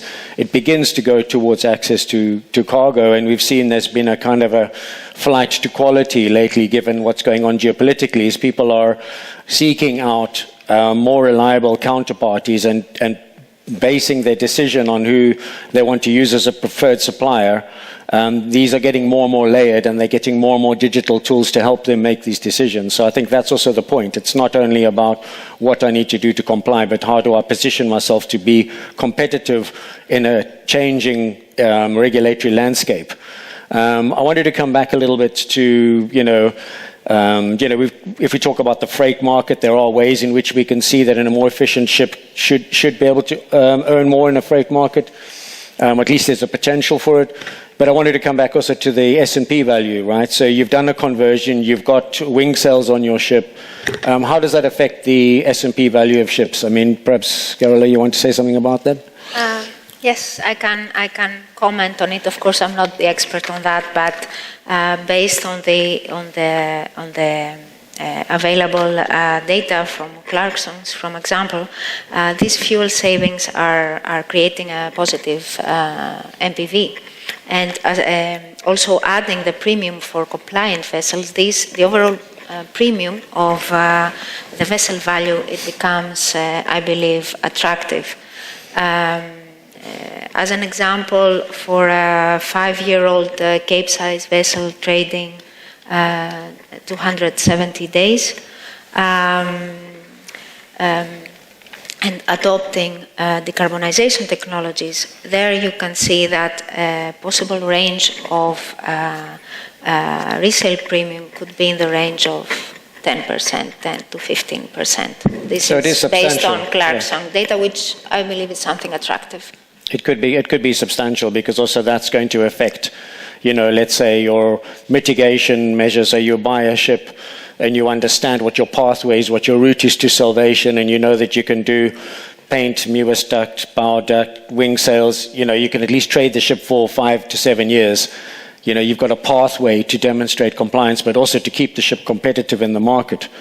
Lefteris, any comments from your side in terms of demonstrating that and what you're hearing in terms of valuations of ships that are more efficient than others? We mostly look at it from the side of the owner, not on how the external image of the vessel is affected. What I would like to add on that is that what is most important is to investigate everything, all technologies, do a techno-economic feasibility study based on your vessel, assessing additional CAPEX, OPEX, age of the vessel, and understand if this technology, of this list of technology, makes sense for your vessels. Because we hear a lot of decarbonization technologies, we are hearing buzzwords, but not all solutions are correct or are the ones for your specific vessel and trade. On that subject, this March 2025, we have issued a very extensive report on energy efficiency. It covers more than 40 technologies with a very quick to digest 1 to 2 pager for each technology to see for your vessels if that technology can be something. It's not something to read extensively, but just like a leaflet to go through and find the information you need and to understand also the impact on your asset. Thank you very much. Okay, so we're going to come back to Angeliki and the carbon market. So you opened up by talking about the compliance carbon market, which is obviously very important, and you've explained why it's important that people understand that this is a tradable commodity. It's not a fixed tax, and they need to risk manage that. But also I find when I go around, and even in the coffee breaks earlier, there were some discussion about the voluntary carbon markets, and that's often confused. There's often big confusion between the voluntary carbon markets and offsetting and how that works against the compliance markets. Do you want to offer a few words to try and straighten that out? Sure. Hopefully it won't complicate everyone's understanding even more. So the voluntary carbon market is where emissions reductions are being generated through energy-saving projects, renewable energy projects, and normally these reductions take place in developing countries. The biggest markets for these projects, and they are project-based. I mean, that's the key. Emissions allowances, which are traded in the compliance market, are essentially issued by the European Commission. So they're like euros which go out. There's a primary market, there's a secondary market, and they are traded. The voluntary market, I would say that for many, many years now, very big corporates like Google, IKEA, Land Rover, very big corporates around the world have been using these to sort of voluntarily reduce their carbon footprint.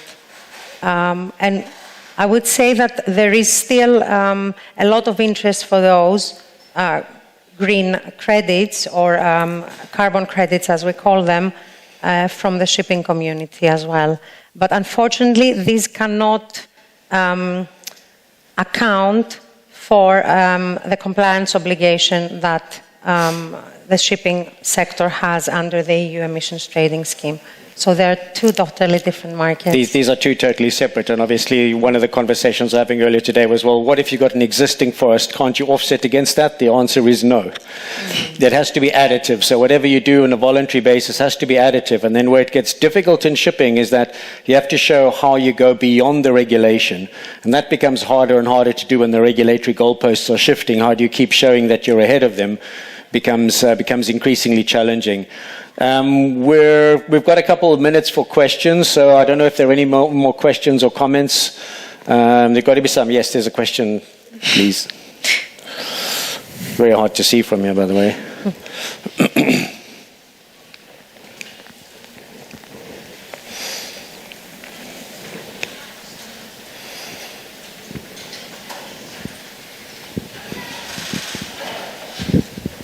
Yes, hello. Thank you. Yannis Papageriou from Perception, vessel performance analyst from Perception Consultancy. Interesting discussion about the Poseidon principles and the value of the ships being sold. I see it as well like when we buy an apartment, its price is higher when we see energy certificates being good. And but I want to ask the panelists: how do you think that more auto logging, sensors? As you talk about data, you talk about transparency, but do you think over time, or maybe soon, not only Noon reports but auto logging will become mandatory through the regulations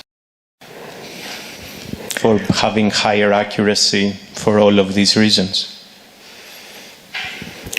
I think that's a challenging one because the industry doesn't, is divided in terms of transparency and the need for transparency. I mean, if you're a trader, you absolutely don't want any transparency. You want opacity so that you can trade within that situation. But I think that whether you ask for this or not, it's coming anyway. So I think that the direction of travel is that there's going to be more and more data, and the more data is validated, obviously the better the decisions will flow from it. So I think that, yes, there's probably going to be more data logging. I mean, anyone who's installing wing cells is doing data logging. So perhaps you want to say something? And also, no, I just wanted to make one comment, but my impression is also that more and more charterers are also requesting for more transparency on operational data. So maybe it will not be driven by regulation so much, but by market demand. Yes. Hopefully that answers the question. Any more questions?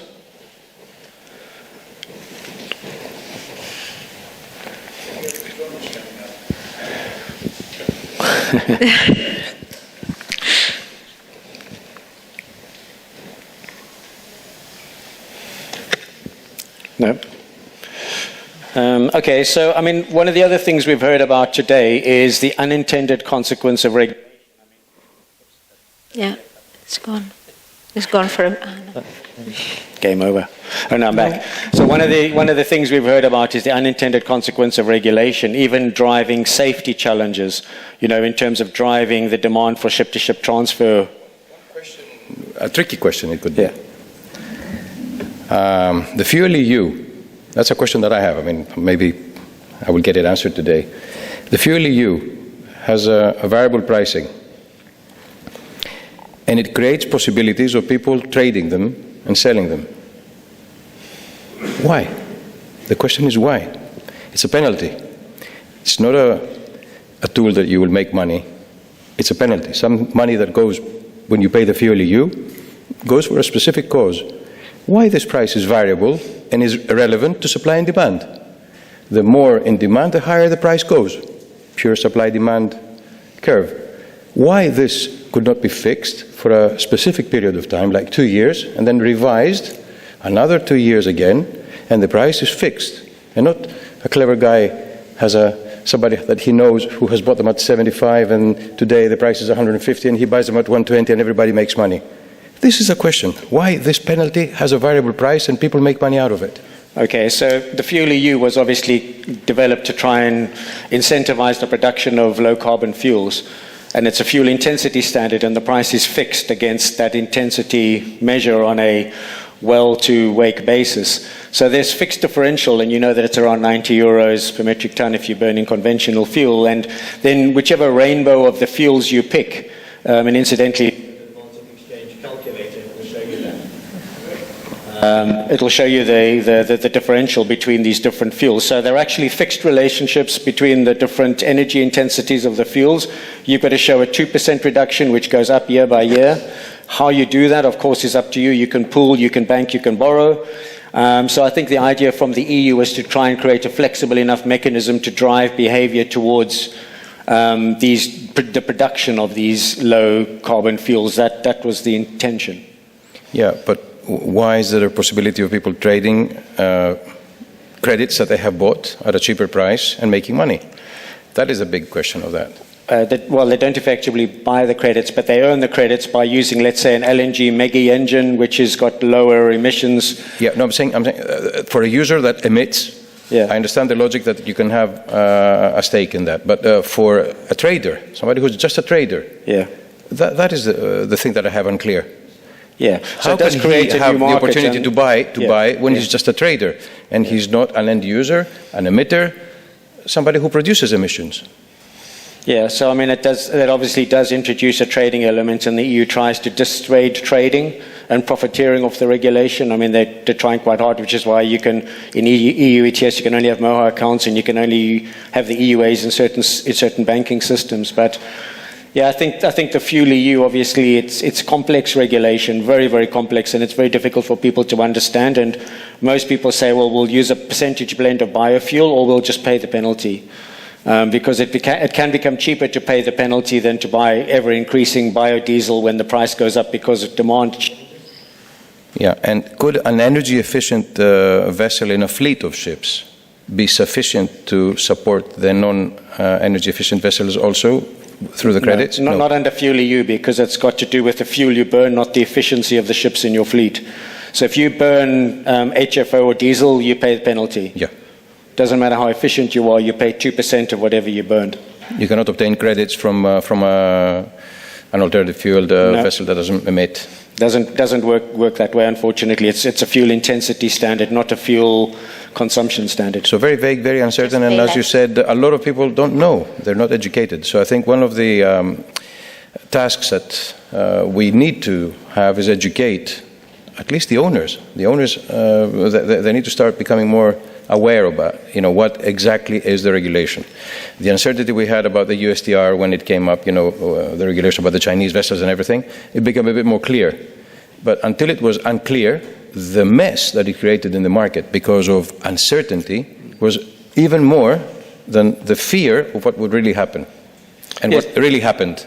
We haven't so educating the market. Yeah, there's a big role. I mean, that's also part of the reason why the Baltic are continuously producing calculators, resources, and this kind of panel is to try and assist in educating the market, because yeah, as you say, it's very, very complex. And there are a bunch of unintended consequences. I mean, there's the direct cost of regulation in terms of the cost of submitting EUA allowances or the fuel EU penalties. But we haven't even spoken about the indirect cost in terms of management, time and attention. All of the other indirect costs which come into these things, which can sometimes exceed the compliance cost of actually complying. Yeah. Martin, if you want to have another maybe 5 minutes, 3 minutes for concluding remarks, that's fine. If not, whatever. It's up to you. Would anyone like to make any concluding remarks from the panel? Because now's your opportunity if you'd like to say a couple of... Just one thing. Running your business in a responsible manner, setting what is needed for the future is something that not only benefits the company, the enterprise and its owners, but also society. I am more geared towards and thinking towards how things should be run going forward the right way in organizing a shipping company to take benefit of all those challenges on the environmental and not only, also on the technical side, creating a holding company structure, having that mindset, attracting that quality of capital to fund those endeavors going forward is probably the only way I see going forward. And so long as you as a company have that mentality in investing in systems, in people, in infrastructure, in the company structure, in that way, that's only going to be a benefit for you and the society. Yes, closing, I just wanted to say that regulatory framework has shown a clear directive. Also, as we said, tools and data are readily available from real-time applications at the moment. So I believe that ship owners today have all the information they need in order to evaluate different options of compliance, as Jason said, because there are many ways to comply, and form their decarbonization strategy. And I believe this is an opportunity also to ensure that these ship owners remain competitive well into the future. Any comments? Well, just to summarize that from my side, the whole purpose of imposing carbon compliance obligations to the shipping industry is to provide an economic incentive for the industry to decarbonize, right? And this is the reason why the European Commission wants the underlying price of emissions allowances to be high. By high, I mean they've indicated that levels above 100 euros per ton are the desired levels. So I would say it's an important point in time for the industry to sort of shift its focus and make the necessary investment to decarbonize its fleet. Last words. Just one comment from my side that we are talking about high-frequency data, that there was a question if it's going to become mandatory, but I would like to be a bit more realistic and say that we need to pay attention to our even non-report data, even our voyage data within the year, because there are still a lot of companies and vessels that they rush at the very last moment of the deadline to do even the regulatory task that now it is connected to money with EUA and Fuel EU. So monitor your data, report them, verify them within the year, every week, every month, every 2 months, it's up to you, the frequency, but not at the last moment. That's very, very important because next year we have a third annual verification scheme on top of the 2 ones that we have now. So it's going to create a lot of workload and frustration for everyone. It's going to get more complex. Don't confuse what compliance looks like with what good looks like. And don't forget your digital emissions. I want to take this opportunity to thank the panel. Thank you very much for you. Thank you, Martin.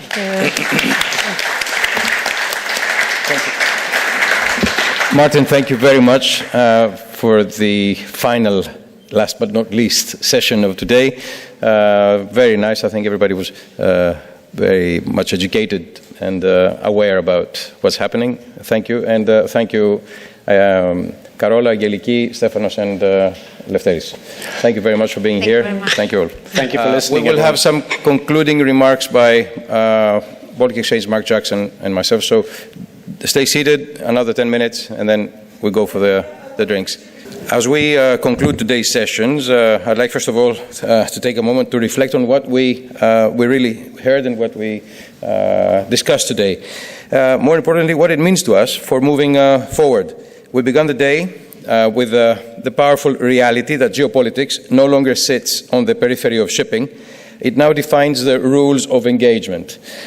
From Red Sea to the Straits of Hormuz, today's world demands agility, foresight, and constant recalibration. As our first panel highlighted, unlocking value in such an unstable world is not just playing it safe, it's about playing it smart.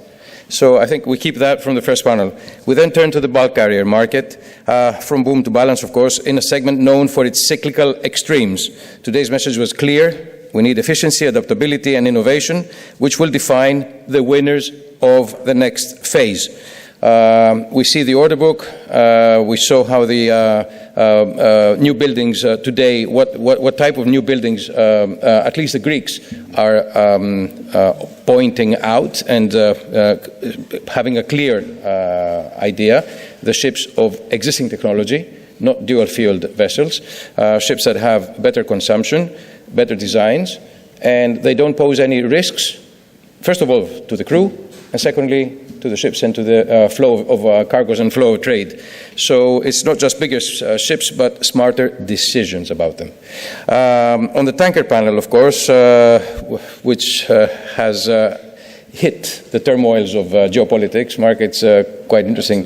Yeah, I mean, for the past 3-4 years, since February 2022, since Ukraine and Russia happened, I think tanker market has totally been redesigned.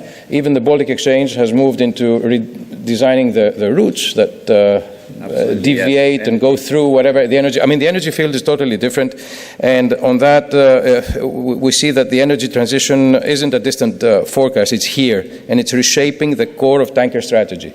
That's for sure. Whether through alternative fuels, route changes, or fleet optimization, future-proofing requires bold choices today, and definitely we will be seeing a lot of things happening in the future, because everything that we know today might be reshaped in case sanctions are lifted, peace and treaties. And we see how quickly Trump decided to create peace between Iran and Israel. It was over a weekend, and then on Monday, you stand still, be good guys and don't fight again. It's like the parent, with the children. Yeah. So we don't know how this is going to continue, how this will affect the markets in the future, but definitely it's here to be monitored. What we have to do is just monitor and be able to adapt. Shipping adapts, Mark, very easily. Last but not least, I could actually leave you to have the closing remarks on what Baltic is very well known for, and Martin did an excellent job in the last moderation. Environmental regulations and pressing hard. I don't know if that is easing a little bit, all this green hype, if we can call it green hype, on shipping, because shipping is only 2.2 of the CO2, of the world CO2 production in terms of transportation. So maybe things are easing off a little bit. I don't know if Trump again, with his drill baby drill, is putting a knees on the green hype or not. So, Mark, I will leave it to you now to. Well, I think my takeaway very much from today was about how much government, how much regulation really is impacted every panel, and I think that's either from compliance or uncertainty. The governments are bringing in, America's bringing a lot of uncertainty in. EU's trying to bring certainty in, and these things are sometimes in conflict with each other. I thought there was a very interesting statement on the tanker panel, which is about national fleets. Is this the new competition for the private ship owner? As people start to look at the security that they need, is this the push to making shipping a utility? I think these are the things that are being discussed, and are being pushed by governments.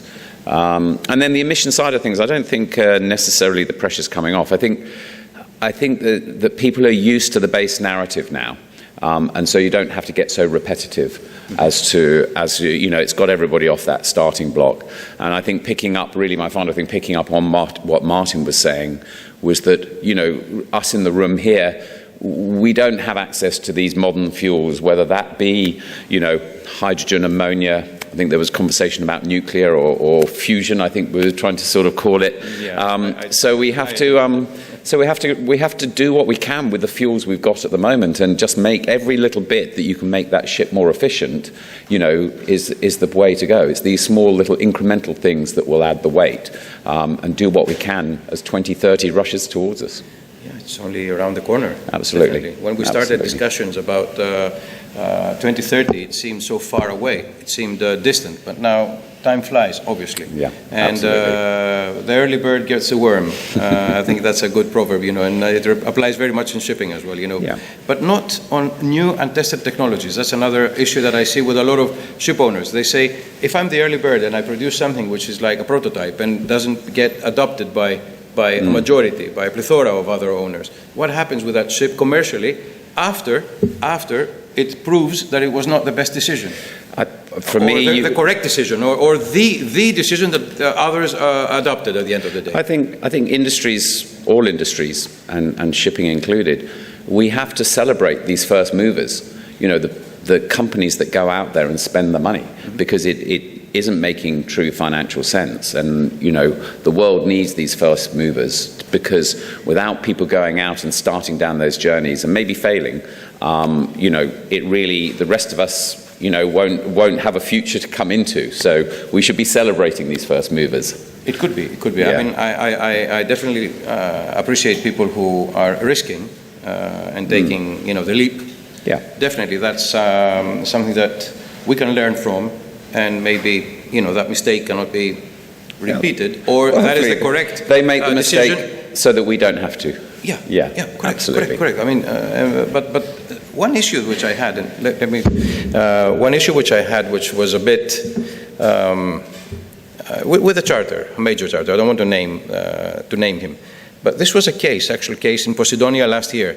I asked him very rightly, if I go today to Japan and I decide that I want to have a methanol-fueled vessel, a Kamsarmax, for instance, and instead of 42 million, which is the conventional fuel ship, I have to pay an extra 8, and I have to pay 50 million for that methanol-fueled Kamsarmax.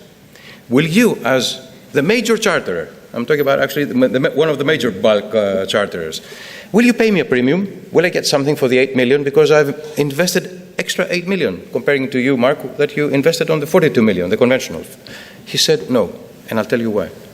Maybe I won't even charter that ship, unless I need to hit headlines, green headlines. But for commercial reasons, I will not even touch that ship. Why? I said. Ignorant. He said, because methanol, today, you need double quantity of methanol to do the same output as fuel, because of its calorific quantities and values. So even if today there are $500 per ton and you need double quantity, one ship would burn like 15 or 20 tons, let's say 20, which is 10,000 a day, fuel costs for a voyage, and the other ship would be burning 20,000. That would be the cost. And that methanol, he said, today is not green. It's a methanol which is not produced in a green way. It's gray, as I call it, whatever.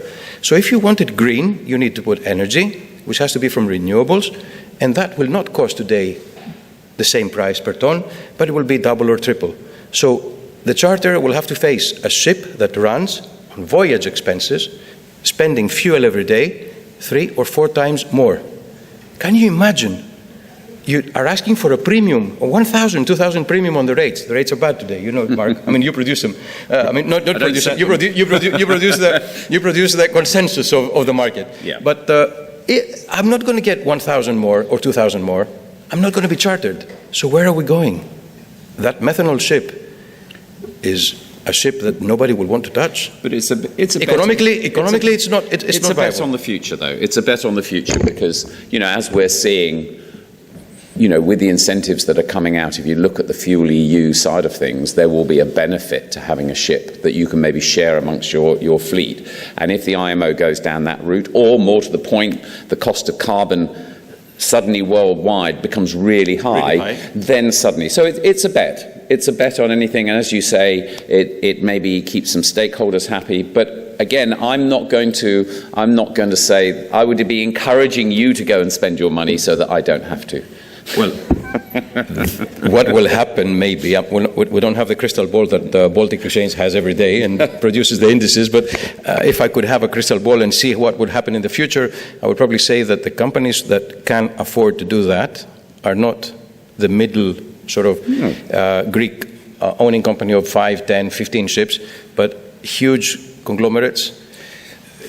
I wouldn't say, again, listed companies, they have to make money, but huge conglomerates that have the ability, maybe one of their orders, or 2 or 3 of those ships, to be pioneering ships, new ships, just to test it. But I think this is, I mean, one of the things that we do talk about is the fact that, you know, you have companies that, let's say conglomerates or companies that have access to the funding. You know, it can be public companies. That's one of the ways that they can move into these new technologies. But what's happening is that they're replacing conventional ships. It's not, you know, they're quite often getting rid of the older ship and saying, I want to go down a more eco-type vessel. Mm-hmm. That vessel is a long-lived asset. You know, a lot of this room is the recipients of those second-hand vessels. And therefore, I come back to what we were talking about earlier. It's those ships that are on the water at the moment. How do you make them more efficient? Because by making them more efficient, you reduce your carbon output. And so we should be just looking at everything we can do. And that's really why the start of what we're trying to do on wind, and we'll come up with some other bits and say you should be doing hull coatings and which routes are better for which hull coatings. All of these things about trying to raise awareness just to reduce that carbon emission by making a ship more efficient. Make your ship more efficient. Hopefully you'll make some more money. One other question on the Baltic indices, Mark. You have introduced recently, a couple of months ago, the Eco and the Fast index yes. versus non-Eco and non-Fast. I mean, can you explain more what the Eco and Fast means? Well, really, the situation there was the fact that we were just coming out with, if you want, best value, one figure. And there the question, more on the tanker side of things, was really pointing out that quite often there's this anomaly whereby the ships are still going fast at full speed. And why? Because there's an economic reality that the value of the cargo is depreciating, so they've got to get the ship there quick. So quite often you're getting fast there, and you're sort of saying, you need to highlight this to the world, you know, to people looking in and try and get something for the charterers. Here's the owners trying to make the ship more efficient, and the reality is you should be going slower. They're still being ordered to go fast. So I think by trying to highlight, you know, that balance between eco and full, and also our calculators all come out and show eco and full, and it's quite clear. You save a lot of emissions if you go slow. Perfect. Mark, once more, I would like to thank you very much for partnering in a way with HSA. Having these two events as we did in 2023 and this year, let's hope we do also 2027 again. We put it on the agenda. Definitely this gives a lot of credit to all of us, and it's how it goes. Thank you very much. Together we go ahead. Thank you. Thank you, everybody. Thank you.